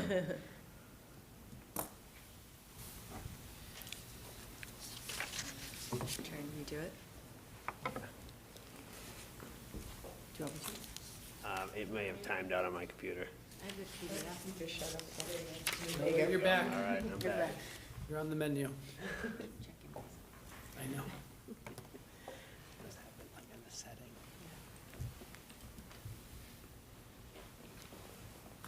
Nice. Okay, perfect. So, good evening. If you would like. Yeah. So, first of all, on students' minds, there are a couple things that students have been concerned about in the past month. So, first of all, is lunches. I know we've talked about it before, but I have had an increasingly number of students come up to me who might be looking for vegan or vegetarian options at lunch and might not be able to get those options because it seems as though the only option would be like a garden salad or pizza. And students might want something more nutritious or having the main lunch with their peers. Likewise, during the snowy months, I know we had that one snow day where it was very icy on the roads. Students are concerned about their safety, especially our student drivers, who may not have as much experience with the snowy conditions of being able to get to and from school safely. I know there have been a few incidents of some accidents and incidents, so that's been on students' minds. At the last meeting, we talked about it a little bit, but I'll bring it up again. Since we had our practice Alice drill, students are concerned with the phone policy in Alice and being able to, in the event that something like that were to occur, to be able to contact their loved ones or to be able to have that access to the outside world. And then on some brighter news, the Student Advisory Committee is planning a form that we're hoping to send out it's looking like after winter break. We wanted to wait and hear and gather some information from this meeting, but that will just be a broad form to send out to students to get some concrete evidence from student voices and some data to show what students are concerned about and what is going on. Before I talk about the Page Turners Club, some activities that have happened around Algonquin. The DECA Club had their trip to DC. The holiday concert was last night and it went really well. There was an ice skating event which a lot of students seemed to enjoy, as well as the pep rally. Winter Ball is coming up this Friday at its new location, so I know a lot of students are excited about that. Harbinger released their new edition, and which is wonderful because they worked very hard on it. I know some people who are on Harbinger, and they put a lot of time and effort into sharing that newspaper with the community, so it's really great to see that being published. And then DECA had their holiday fair, and then this week was also a Spirit Week for Winter Ball. So the Page Turners Club is our club spotlight for this meeting. So the Page Turners Club is a book club that meets monthly at Algonquin here in the library. And they choose a book every month to read and then discuss. This club is more of a laid-back club, but it's an opportunity for students to share their love of reading or their love of just wanting to chat and talk about some of their favorite books. Past books have included The Nightingale and The Housemaid. And then, if you wouldn't mind, and that, if you need questions. Okay, are there any questions? Where's the Winter Ball? Where did it move to? The Sheraton Hotel in Framingham. The castle. Okay, Yeah. oh, the castle, okay.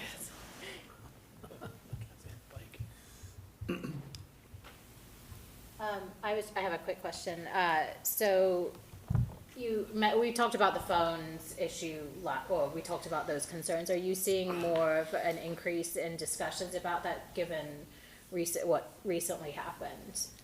And I don't know if there's anything our administration would like to add about that issue of phones. I would say so. I definitely think that the tragedy that happened at Brown University definitely brought up discussion of it even more, as it is something that unfortunately we're seeing more often. And so I think it's sort of sadly become part of the norm with high school students of like, God forbid an incident, if that ever happened, like how would you contact your loved ones? And then combating that with the idea of the phone policies and how like those are important in classrooms for teachers and learning's sake, but also in a space where in our world it's so prevalent that there are incidences. I think students are growing more concerned over being able to have that connection. So I'll just add, if legislation is passed that high schools need to ban phones, it is a lot of local decision-making around what that looks like and sounds like.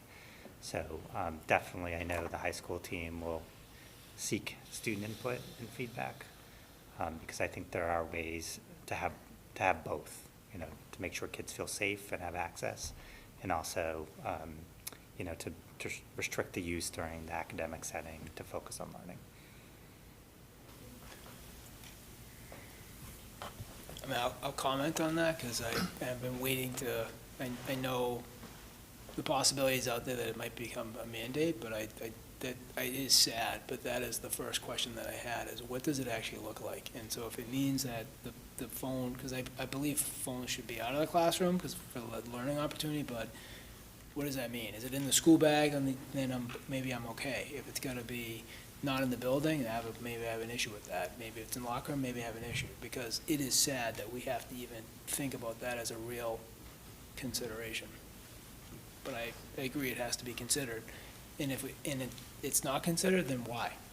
It's not needed for what reason? Because there's too many examples of it happening everywhere in this country and in the world. It's just sad.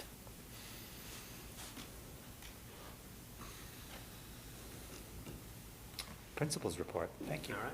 Thanks, Madison. So Janet and I are going to share a little bit of kind of what you get from us yearly around this time.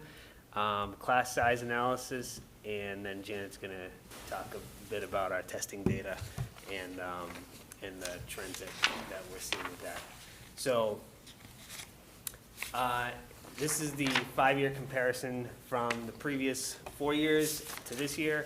You can see that this year our total enrollment is up just by a few, but our class size numbers have gone up a bit in some places. The budget plays into this certainly, and we've had to make some strategic decisions in how we use our staff that are currently here and how we take advantage of retirements or other moves that staff are going through. So our numbers are still below the class maxes for many of our classes, in fact, most of our classes. You'll see that the fine and performing arts numbers are up. That is partially because the graduation requirement change, and so students are now required to take 2.5 credits of that, and we've got more students in our fine arts program enrolled in that, so that's why that number is up, which is a great thing. The instructional support, you can see, has remained pretty consistent for the last 5 years, at average about 4 to 5 kids in a learning center, and that's all of our instructional support programs. So this is a bit of a breakdown of classes from 1 to 10 and upwards to 25 plus. You can see our instructional support takes the bulk of our classes that are in the 1 to 10 range. Our lower class numbers can range from fundamental levels to other levels as well, honors levels and so forth. Our 25 plus range, the 2 classes that you see there in applied arts and fine arts, those are 2 co-taught classes. So there's 2 teachers in the classroom, so we are able to get more students. We have more students as a part of those classes, and that's what it's advertised as when the students go through their course selection. And the last one in the health and PE, that's one of our classes in health and PE is above 25, and that's really just kind of a unique circumstance that we worked through with the teacher and some of the students involved there. And then this chart is just more or less the same chart you just saw without the numbers breakdown, but you can see the instructional support, the blue there, just highlights their 1 to 10 ratio or 1 to 10 average in their classes. PE health classes, you can see are more in the green. That's because PE health is a requirement for all 4 grades. So, we only have so many staff to teach those. So there are also no electives in PE and health. So every student has to go through 9, 10, 11, or 12. And then the courses with the ones that are kind of more broad strokes, those have more electives in them. So like applied arts, fine and performing arts, they've got kind of a more diverse class size because they have more electives in them for students to take. So that's the breakdown of the class sizes for this current year. Questions? I have a question. Yeah. I know you're saying this for this current year. Are Yep. there concerns, and I imagine that you've been discussing what's gonna happen in the upcoming years where we're dealing with budget issues? This may be a question more for you all. Are we anticipating that that's gonna change, that we're gonna have issues maintaining our class size, given? Yeah, I think if we see budget reductions that impact the number of FTEs, one of the impacts will be class size. There's only so many places in terms of reducing our budget for FY27, so it would be primarily people. But we can talk about that. Yes, thank you. That was it for me. Any other questions? Yeah, are there certain classes where the class size is more important than others, like the more challenging courses, maybe where you want them smaller? Sure. student support is obviously one where we want those numbers down, and if I remember right, the max number there is, that we set is 8 in learning centers and that kind of thing. And then some of our higher level classes may be mixed. So for example, we may have a low enrollment in maybe an art honors class or an AP art class, and we can mix that with another class so that the class can still run, the students have it.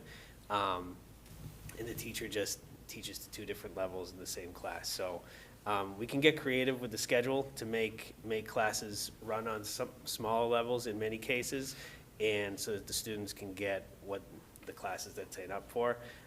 That said, we can't always make it work. So in many cases, we run our courses that make the most economical sense to run, and that the students are looking at to take. And of course, we have to prioritize the graduation requirements over the elective courses and that kind of thing. Yeah, I was thinking more like math and science, right? It looks like for both of those, more than half are in the 21 to 24 range. And then for math is like nothing in the 16 to 20, which is kind of odd. And then science, there's a bunch in there, you know. And Yeah. so I don't know if there's anything to be concerned about there. Yeah, no, both of those departments, we've had to get strategic with some of the staffing there, with impacts of budget in the past couple of years. So both those departments, but also class maxes in those departments are higher, for like honors levels and some of the other levels.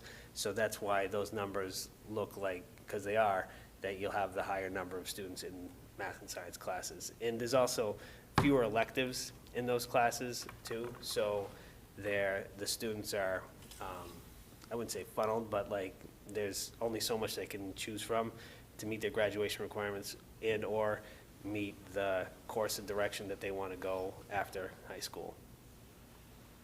There's also more levels in some of those areas than there might be like in English, where there might be honors and CP. In some of the math courses, there might be multiple levels, or in the science courses. And so depending on what kids have been recommended for, that also impacts class sizes. I don't know if I'm misspeaking, but I think that's, so some of the difference in math and science has to do with the levels that kids are at as well. But I think it's a great question.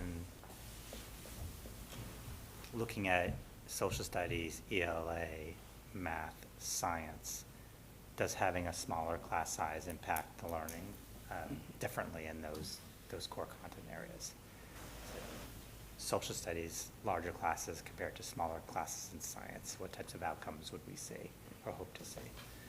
And probably, most likely, those will be some of the budget conversations we'll have around if we have to make some difficult choices around class size, being strategic around where we'd see greater class sizes. Thank you. Any other questions? So one, so when, I don't know how pervasive this is, but when you have a course that one period is serving 2 different levels, whether it be AP and an honors, where's the differentiation actually? Like, is it at the assessment? Is it pace? Like, how is a teacher actually, I struggle to understand how that's actually happening in a classroom environment. It's a great question. And it really depends on the course, and it can vary from certain assignments and the complexity of the assignment to exams or assessments that are given to the students and that kind of thing. So while I'll take like art, for example, like some of our honors art students may be doing there may be a same project, but the critique on the honors level may be different than the critique on, or the rubric on the honors level may be different than the rubric on the CP level. And so, and the students are given that information in a way that protects everyone for what level they're at. So it's kind of happening behind the scenes a little bit more than what you might see. You might walk into a mixed level class and feel that it's all the same level, but there are things happening behind the scenes with the students who are at one level and the students who are at another level. You can also speak to like depth and breadth when you design a multi-level course. So if you can think about the foundational knowledge to understand like a particular concept, all of the students have that. And then there is an aspect of that where there could be additional readings. There could also be additional project work so that that foundational knowledge, which everyone is receiving, is then augmented through different materials, and then assessments can reflect those different things. And so when you look at the same course and you look at being able to reach, think of it as like good, better, and best, everyone has to reach. I was an English teacher for 28.5 years, right? So everybody needs to learn to read and write at the highest levels.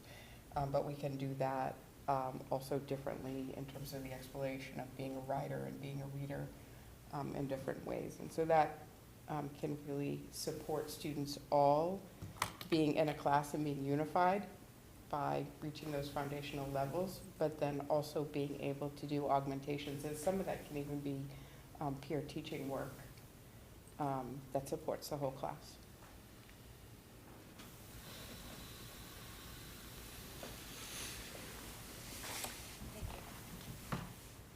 And that's the man here. I'll just slide that over. Sure. So I'm going to take you through 3 slides of the ELA, the math, and the science for this year, and then spend a little bit more time on the 4th slide, which talks about where our testing data is sort of in total on MCAS. So if we take a look at the 10th grade ELA results from last year, we can see that overall the state reached 51% of the students in the state were exceeding or meeting expectations. We were 27% above the state in our testing data, with 78% of our students exceeding and meeting expectations. We look at 2 things when we look at our student results. We look at our scores themselves to see where our students are. We also look at how our students grow. So what you have on the bottom is student growth rate, and this is how much students improve compared to other students across Massachusetts who started in the same place in their last testing. So I specifically parsed out for you, I've highlighted Algonquin and our growth rate for English, which was, we were in the 62nd growth percentile, which is considered high growth. You have Concord Carlisle and Neshoba also listed in that chart because these are schools that DESE has determined us to have comparable metrics with. In addition, I've included some of our area schools like Hopkinton, Shrewsbury, and Westboro so that you can see what our growth rates look like in comparison to some of our area towns.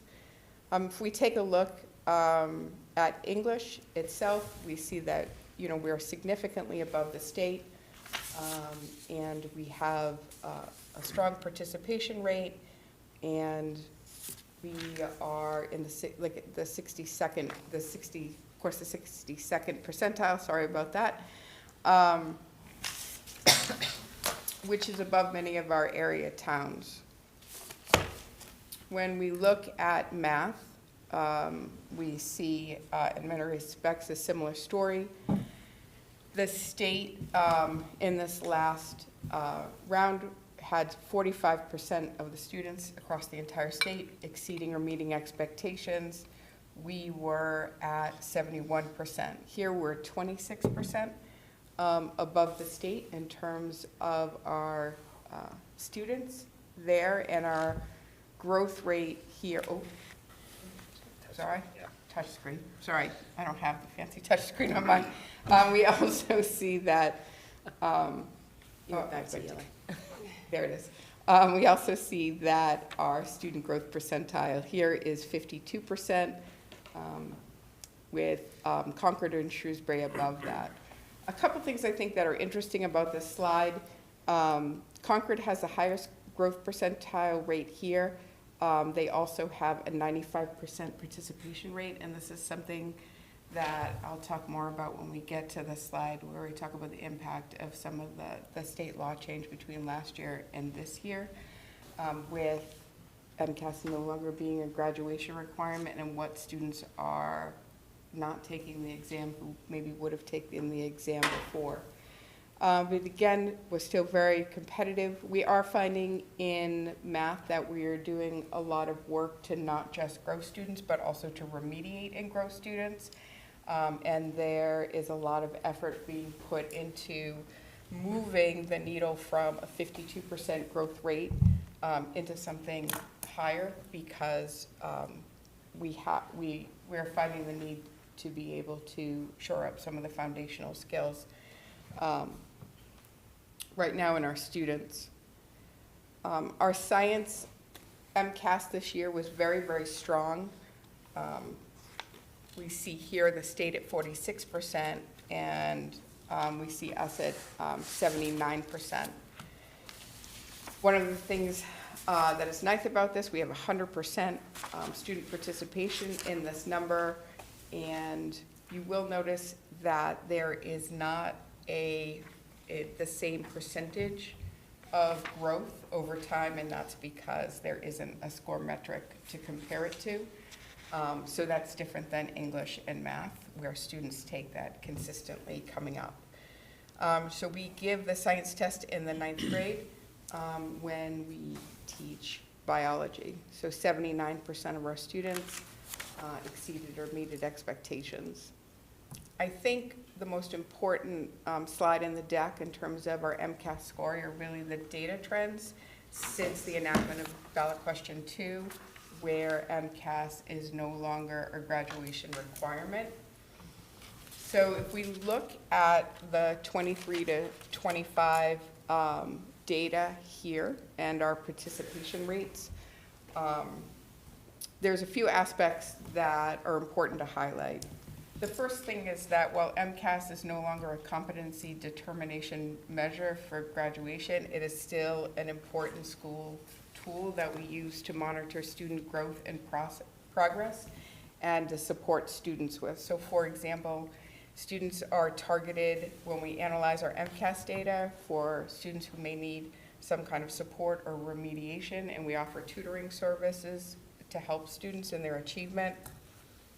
Item analysis is also done on all 3 tests, and in our item analysis, we can see the strength of our curricula alignment if our students are consistently sort of getting a question wrong. And of course, the test itself is tightly aligned to the different curricula standards for those courses. And there was actually an example in science where we were looking at an evolution in a different way than the state was looking at it. And so we adjusted some of our teaching practices, and our scores on that particular question changed. So we're looking at learning targets in our classrooms against the standards from the state. And these things are really important for students. We also, this year, took a look at participation and quality of effort in those. So there's a more widespread pervasive belief that the test no longer counts. And some of that has impacted the sort of earnestness with which some students are engaging in the test. And also I would say one of the things that we've begun to see that we've never had to wrestle with the high school is we're beginning to see some parents call in saying that they'd like to opt out their student from MCAS. So MCAS is a state and federal law. The idea of opting out of it is not, it doesn't really exist. We are required by law to register all of our students and to test all of our students. But with the test no longer being a mandated competency determination, we've had more of that. One of the things you see on the bottom chart that we haven't had so much of it this year, that we see a drop in our participation rate, but I'm curious about that 95% participation rate that I referred to in math at Concord Carlisle and what that looks like as we move forward. because oftentimes the calls that I am fielding for opting out are students who struggle more in school. And so what does a lower participation rate could look like, you know, a higher growth rate when we don't have those students. And then the last thing is the quality of effort. So we do have anecdotal data. The new Cognia testing system was not as robust in this one particular area, much more streamlined in how we have been able to execute MCAS. We just switched to a new platform and we like it a lot, but there were a few things that lagged behind, and some of was our ability to kind of monitor students from a computer screen on a larger scale to see finishing rates. So our anecdotal data shows us that some of our high-level students, particularly in the area of English, either did not write the essay or wrote very briefly. And so we have students who are participating in like AP level courses, right? Students are on that track, and we saw some of our, Jane actually did this analysis with me, some of the stronger students that she has, the essay quality with it not counting for graduation we felt was impacted. We also had on our math test students finishing and just really embarrassing short periods of time. And so what we look at next is this sort of shift in value of the MCAS as a result of the law change, and we're faced with looking at how we rebrand the MCAS in order to continue its value here at school and in order to support our learning. So part of the rebranding of MCAS is making sure that students understand that there are scholarship opportunities for them that have great financial supports with their MCAS scores. So the Abigail Adams Scholarship specifically targets our top 25 tier percent if they go to a state school, and the value of that is about $1,700 right now for a school like UMass Amherst tuition credit. And then also the Seal of Biliteracy, which is a very popular and important program. Students have that seal on their transcripts, and the English test specifically is used to measure their competencies in English. And one of the things that's important about that test is that students can receive an incredible financial benefit because the Seal of Biliteracy in many schools will allow them to earn college credit and skip courses. And so it's not a cash value benefit, but it supports their college application process, and it also supports their ability to move forward on the college level. And the last thing that I've been working with our department leaders with, and they've been working with their departments, is while the MCAS is no longer a competency determination, it is still a measure of our school's quality and is used in our performance ratings. And again, it's mandated by state and federal law. So we've been talking about many different aspects of how we talk about MCAS in the classroom. With the new law passing, we've been talking about shifting up like how we monitor MCAS. Oftentimes students are not necessarily with their classroom teacher in MCAS, right? But maybe there are some things that we can do to support the effort and the value of MCAS. And that work will be ongoing. There are places where we see so like in English, we see our levels comparatively, I think we went from 27% above the state. We went from 28% above the state in 2004 in English to 27% above the state. So it's a drop by 1%, and our exceeds expectations went down to meet, and our meet went down into partially meeting. So we're seeing some shifts in that.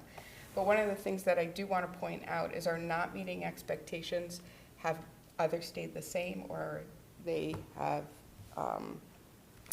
gone down. So that is actually a good thing. So we aren't having students in those, like, we're not having such wholesale lack of buy-in that's happening. Our SAT performance remains strong. Here you have last year's data, and I'd like to just do a comparison for you of what that looks like. We had 354 students test in 2024, and you can see in the data we have 367 students, so we're up 14 students. That's going to shift, you know, just by virtue of graduating classes are not all the same sizes. But we also see in the English, the reading and writing score, we see an 11-point increase from last year. And we see so we went from 610 to 621. We also see an increase in our math scores by 6. We went from 613 to 619.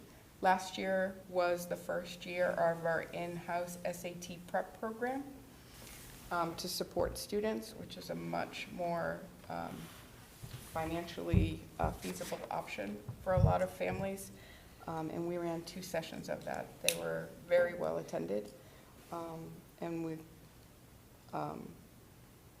I hope we continue that moving forward because it's a measure that builds access for students, which I think is really important. Our AP scores remain strong. From 2004 and 2005, we had 6 more students take the AP test. We're at 473 students this year. We are up 13 exams. There were 1,031 exams taken. Probably more significantly, our 3+ rate, so a student earning a 3, 4, and 5, went from 86% in 2004 up to 90% in 2005. So we've got a little bit of a boost there. The AP program continues to be strong and important to a lot of our students. Does anybody have questions? Yeah, do you have that same number? You said there's 89% of students got a 3+. But what about for the number of exams? Like, you know what I mean? So what percentage of the exams did students get a 3 or better? Oh, so looking at it from the different classes? Well, it sounds like we had, 473 kids took over 1,000 exams, so it was like a little more than 2 each, right? Yep. But the 89.85 figure is the number of students who scored a 3 or better on, right, I guess, a single exam. Sure.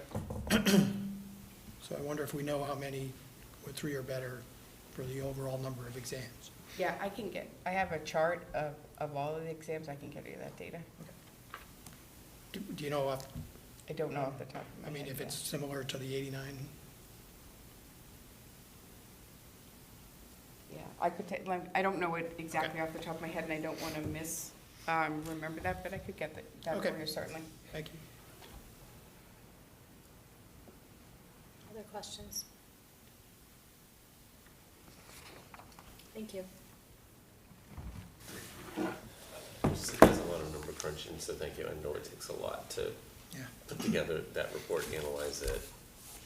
There's a lot went into it, so thank you very much.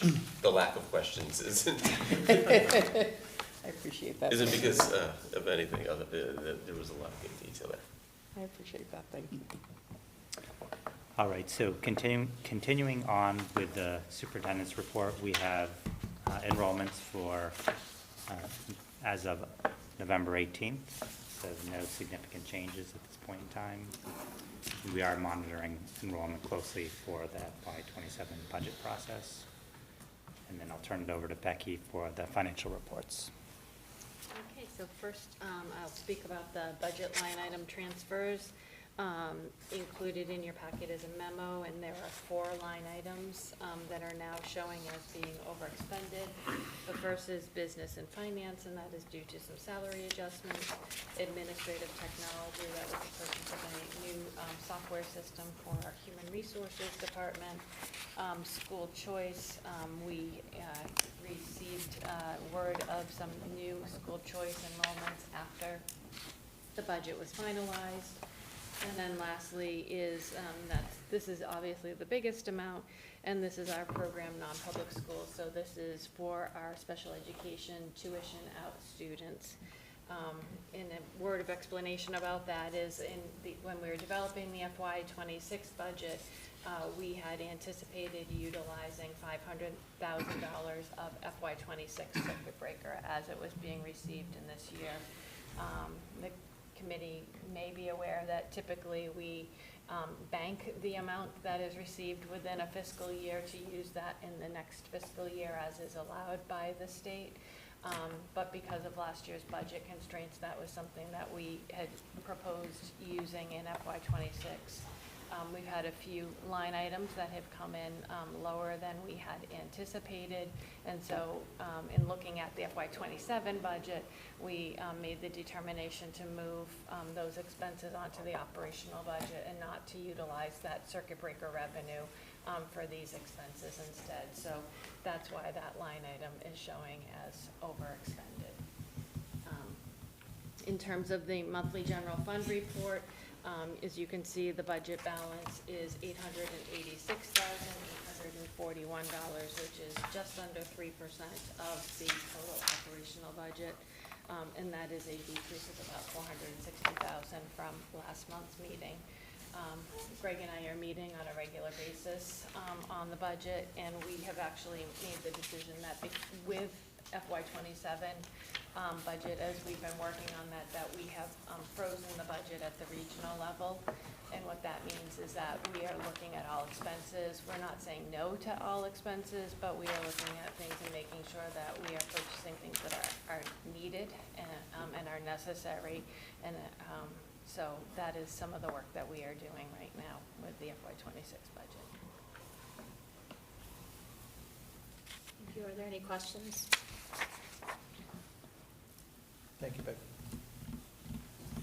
Do we have to vote on either of those? I'll propose a motion to accept the fiscal year 26 monthly general fund report as of November 30th, 25 until audited, as well as to approve the function codes listed above that are overexpended in fiscal year 26. Second? Okay, so this will be is there any discussion? No, right? Roll call vote, John? Yes. Matt? Yes. Paul? Yes. Sean? Yes. I'm a yes. Joan? Yes, Kathleen?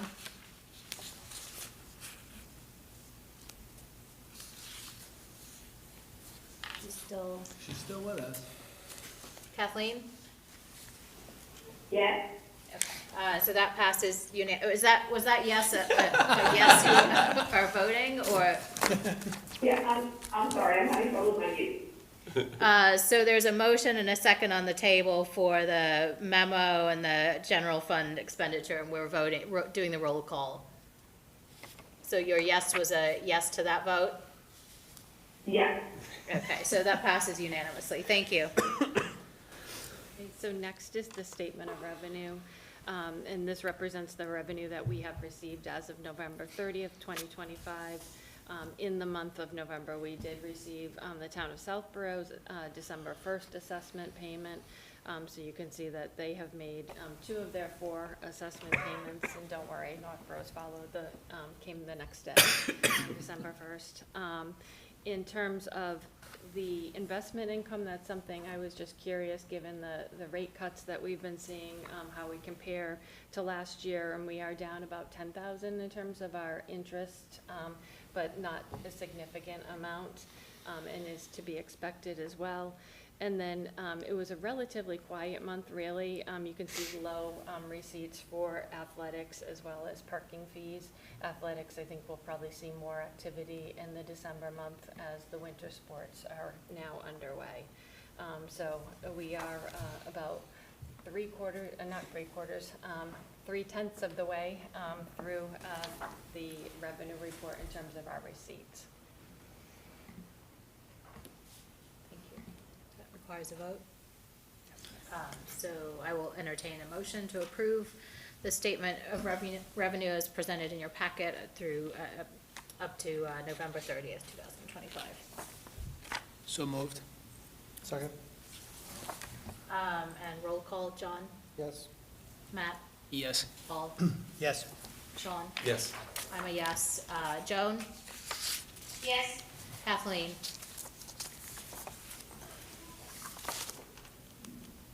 yeah. Can you hear me? yes. Was that a yes vote? Yeah. Okay, that passes unanimously.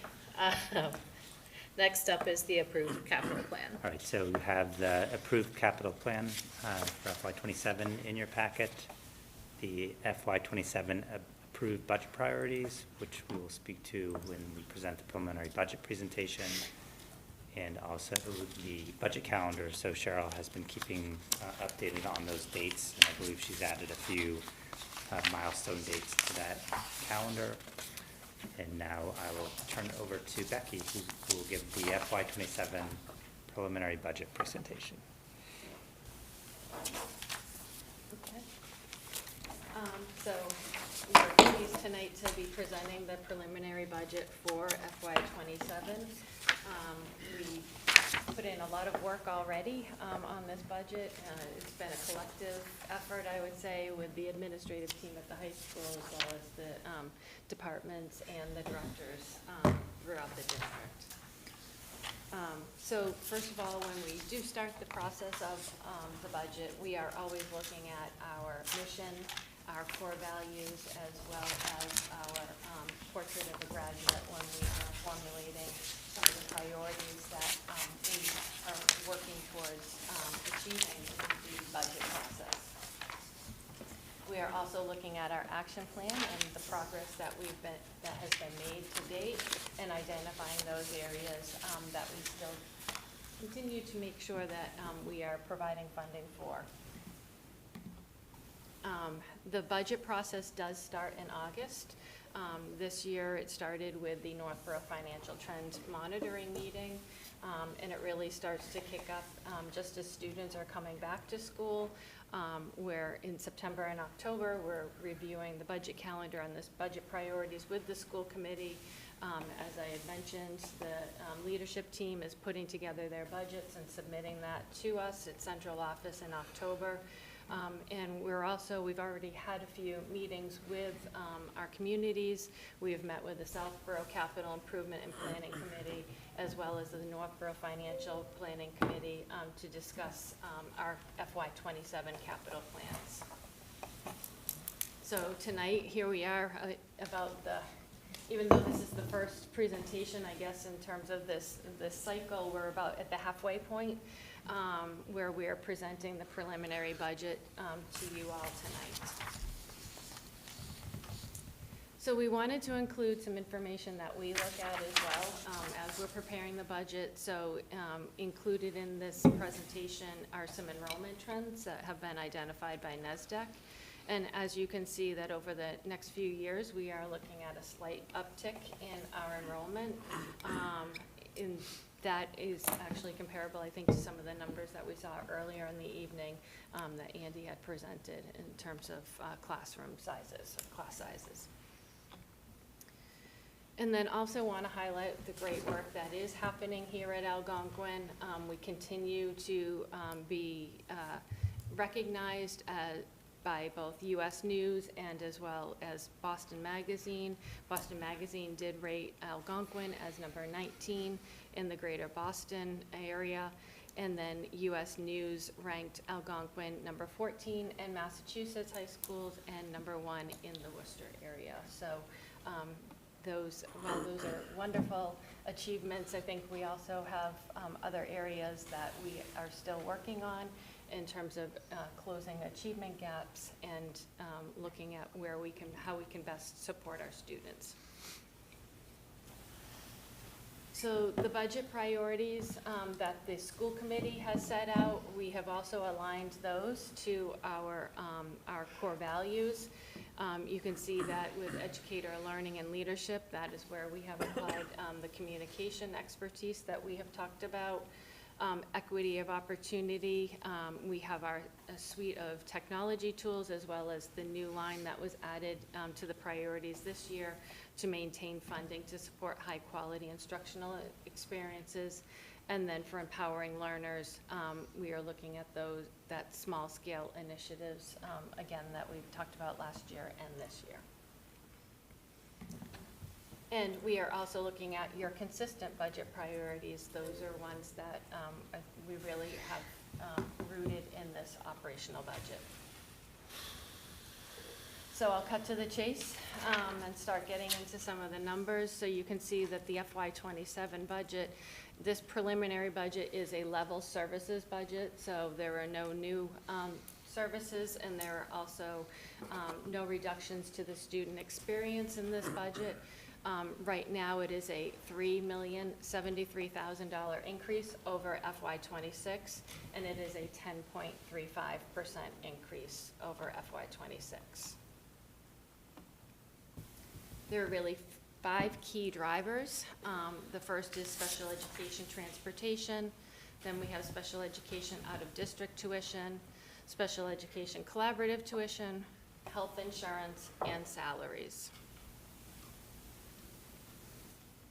And just keeping in mind that 1% increase over FY26 is just under $300,000.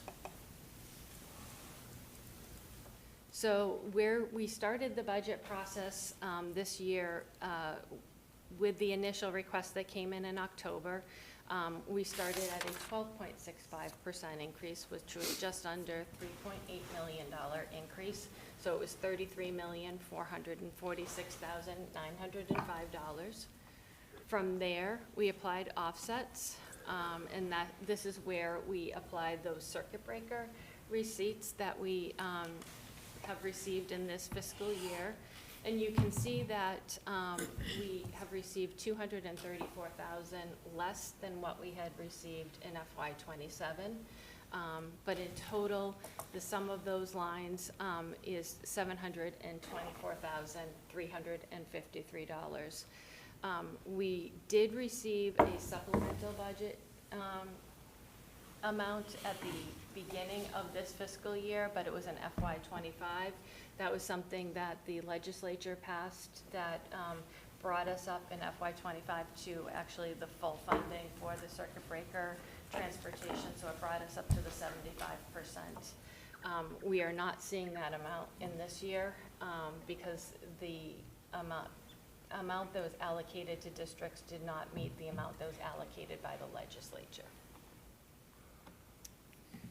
So once we applied those offsets, we are now at the 10.35% increase.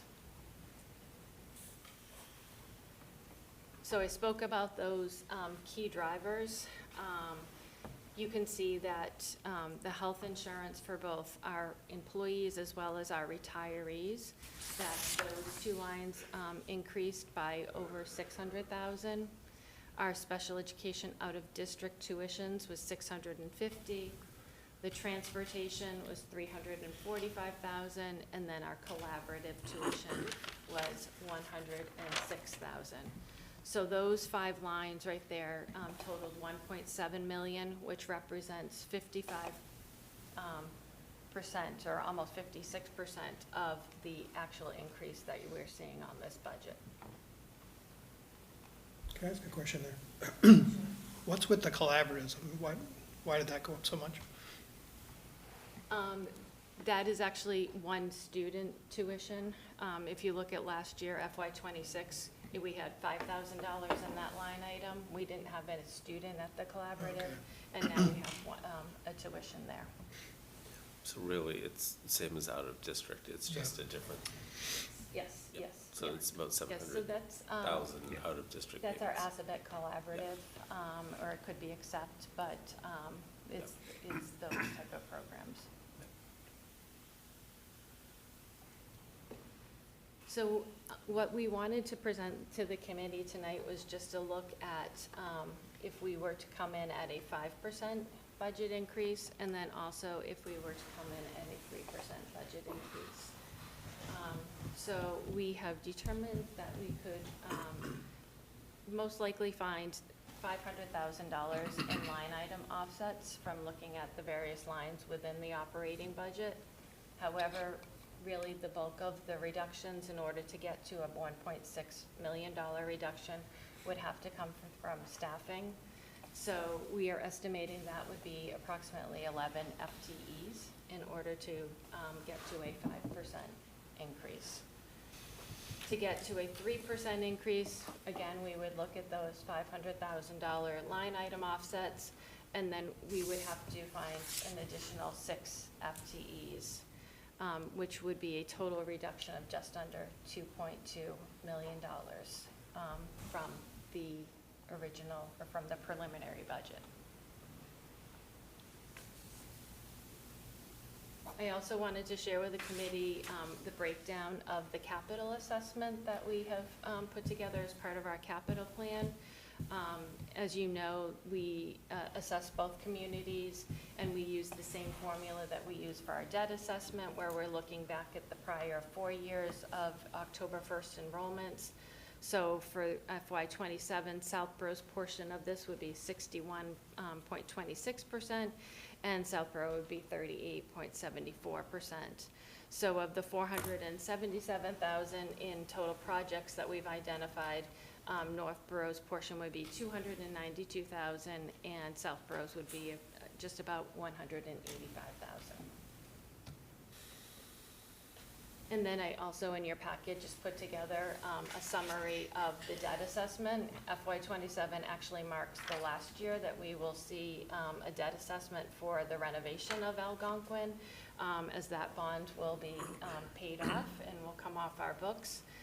So now we will be looking at, and we have the conversation later about the athletic complex, but this is an estimate of what the debt assessment would be to the two communities. So just as a reminder, right now the preliminary budget does represent a 10.35% increase over FY26. It is a budget increase of $3,073,714. Next steps, we are working, continuing to work on our budget and looking at the different line items. After the new year, we do have an operational budget subcommittee meeting, and then we will be presenting a revised preliminary budget to the school committee at next month's meeting. I welcome any comments or questions.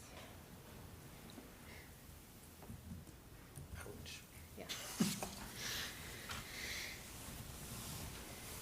Summarizes my feeling.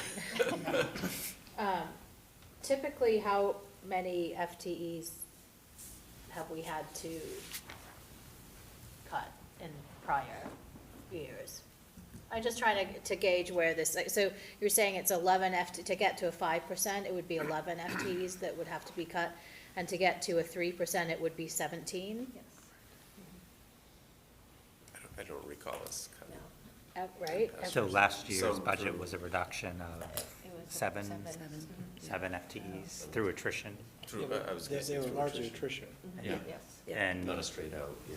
and we, we have a lot of work to do to get this budget back to you.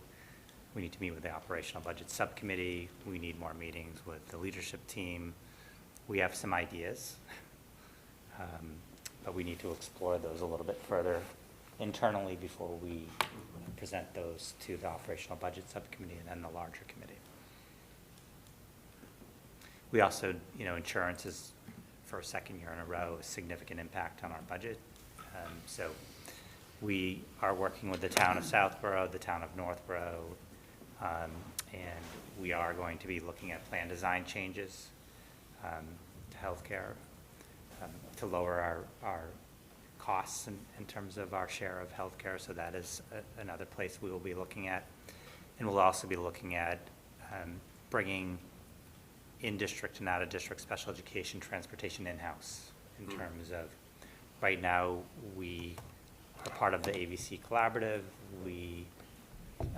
They provide our transportation through a contract. We're actually going to go out and look to see if we can get a better price, and see what savings we can bring to the budget.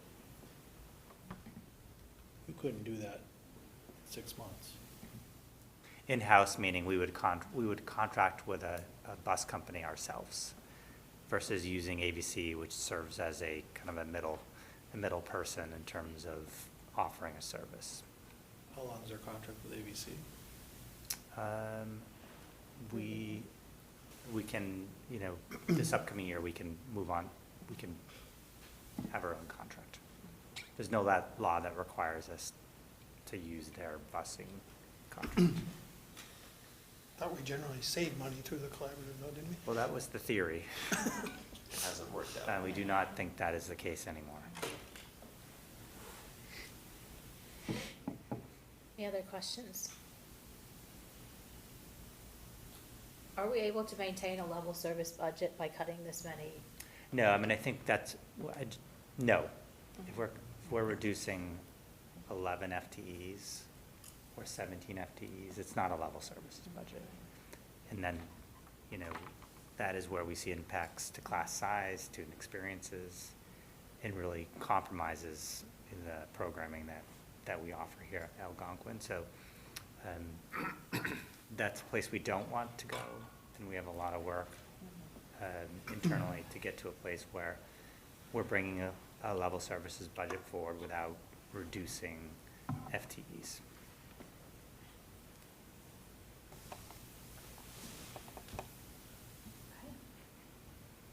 Do you Thank need you. anything from us? No, I I think think that, you- I think at the next meeting, the next presentation in January, and working with the operational budget subcommittee, getting some direction would be helpful, but that's, I think, at the next meeting. Yeah, okay. I assumed you'd ask, but I just wanted to make sure. I have maybe one question, but you probably don't have the answer since it's not provided, but do we know, like in this level services, a 10% increase, what that actually does in terms of an increase on the assessments to the town? Yes, we've done some initial calculations. It's Hold on, I have 12%, 14%. Sorry, I have it. And that, while you're pulling it up, that's the number that's more important to the towns, is it not, right? Yeah. Without the application of E&D, just the operational budget, not looking at the other lines, for Northborough, it would be a 15.5% increase, and for Southborough, it would be just under a 15% increase. If we were to apply 675 of E&D, Northborough would be 12.8, and Southborough would be 12.2. And 675 is a number we've historically used as the offset, but we have, believe we have, was it 1 million presently? Like, yeah, not that we want to use it all, but. Okay. We have 1,066,000 right now. And can we only, I'm sorry to cut you off, but can we only use the E&D that's been certified as opposed to what we think is gonna, okay.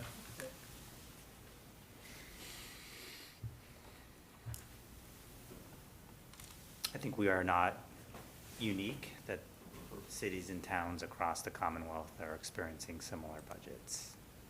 There's a lot of structural factors within kind of the funding mechanisms that cities and towns can use to balance budgets. And we were projecting FY27, FY28 to be the year where we start to see some really challenging budget years because of some of the mechanisms that we have to use and rely on at the state level.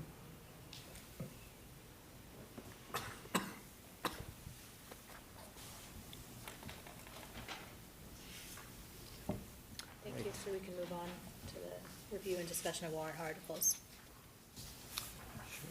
Do you want to talk about? If we have any warrant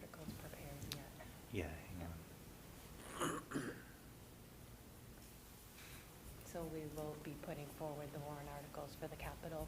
Actually, it won't be a warrant article because it will be part of our assessment, so. So we were going to actually review,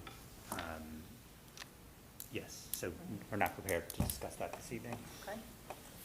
So moving on to old business. So, follow up on the donation from Northborough Southborough Music Association to purchase student performance attire and the amount to $2,589. So that was a question asked by Kathleen Howland. So they've expanded the performance attire to more sections of music performances, and therefore there's an increased cost, and that is being offset by the Northborough Southborough Music Association. We are having a conversation internally around if this is an expectation to have performance attire, then should it be within the operational budget? So those are conversations that we are having. Great, thank you for that follow-up. Any questions? Okay, the athletic complex financing discussion. Okay, so, Joe Michaelbeck, our district treasurer, and I did prepare a memo for the school committee. We have been meeting internally with Unibank, our financial advisor. We've also been speaking with both the towns related to the financing, because our debt that we currently have, the bond anticipation notes that total $7.5 million, those will be expiring in July of this year. And we do need to go out for a permanent financing. We've been doing one-year bond anticipation notes since we started the complex. And so we will also be required to make a principal payment in July of this year. The good news is that principal payment is $5,000. So it's not a large principal payment, but we will have the interest due on that.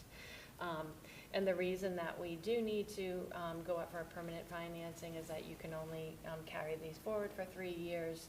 And our bond counsel has also determined that the useful life of the athletic complex is 15 years. So as a result, with the 3 years of short-term financing that we did, this bond will have to be for 12 years. So the difference between the 3 and the 15 years. So Unibank did provide us with 2 options. The first option is a level debt service, and so this means that the total annual payment amount stays relatively the same for the entire loan. This is what we actually did with the Ad Reno here. In the initial years, the payments will be lower principal payments and higher interest, and then it will reverse as we go over the course of the loan. This will allow for a little bit more predictability in terms of our budget amounts, and then it will also have smaller initial payments.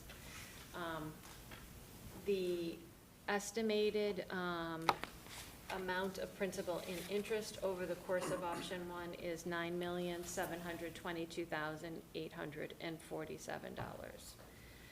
So the second option is for a level principal payment, where the principal portion remains constant throughout the term, and then the amount of interest paid decreases over time. So initially, our payments will be higher, as our interest payments will be higher. However, over the course of the loan, we are paying less in interest as compared to option 1. So with option 2, the total amount of principal and interest is estimated to be $9,553,073, which represents a savings of about $170,000 over the 12-year period. Based on the conversations that we have had with the towns and then also internally, we do recommend the level principal payment, as it results in a slightly lower interest cost over the course of the payments. And then we also would recommend revising the due dates to be December 15th and June 15th, as those dates align more closely with the dates that we receive the assessment payments from the 2 towns. Those dates are December 1st and June 1st. And so we want to make sure that we have those funds available to make those payments. And I did include in your packet some of the one of the scenarios that the Unibank had put together for us.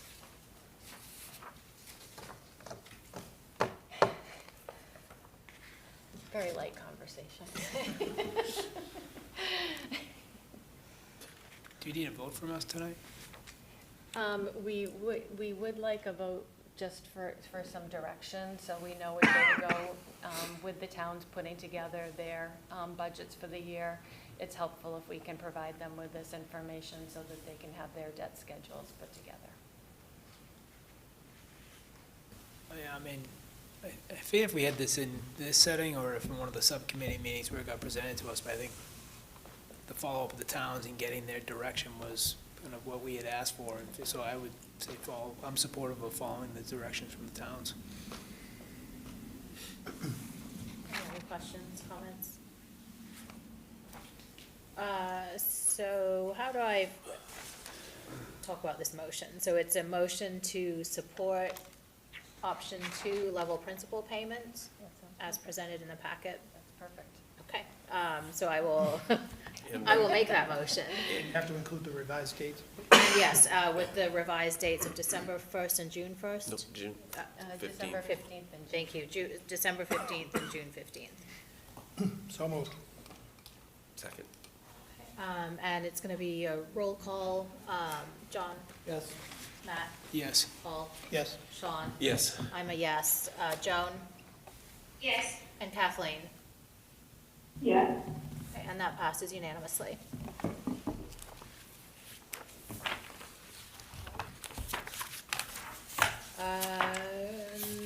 Next up is, it looks like there's no policy development or distribution at this time. So next up is our second public comment section, so if there's anyone who would like to say anything else, same rules as what we applied earlier.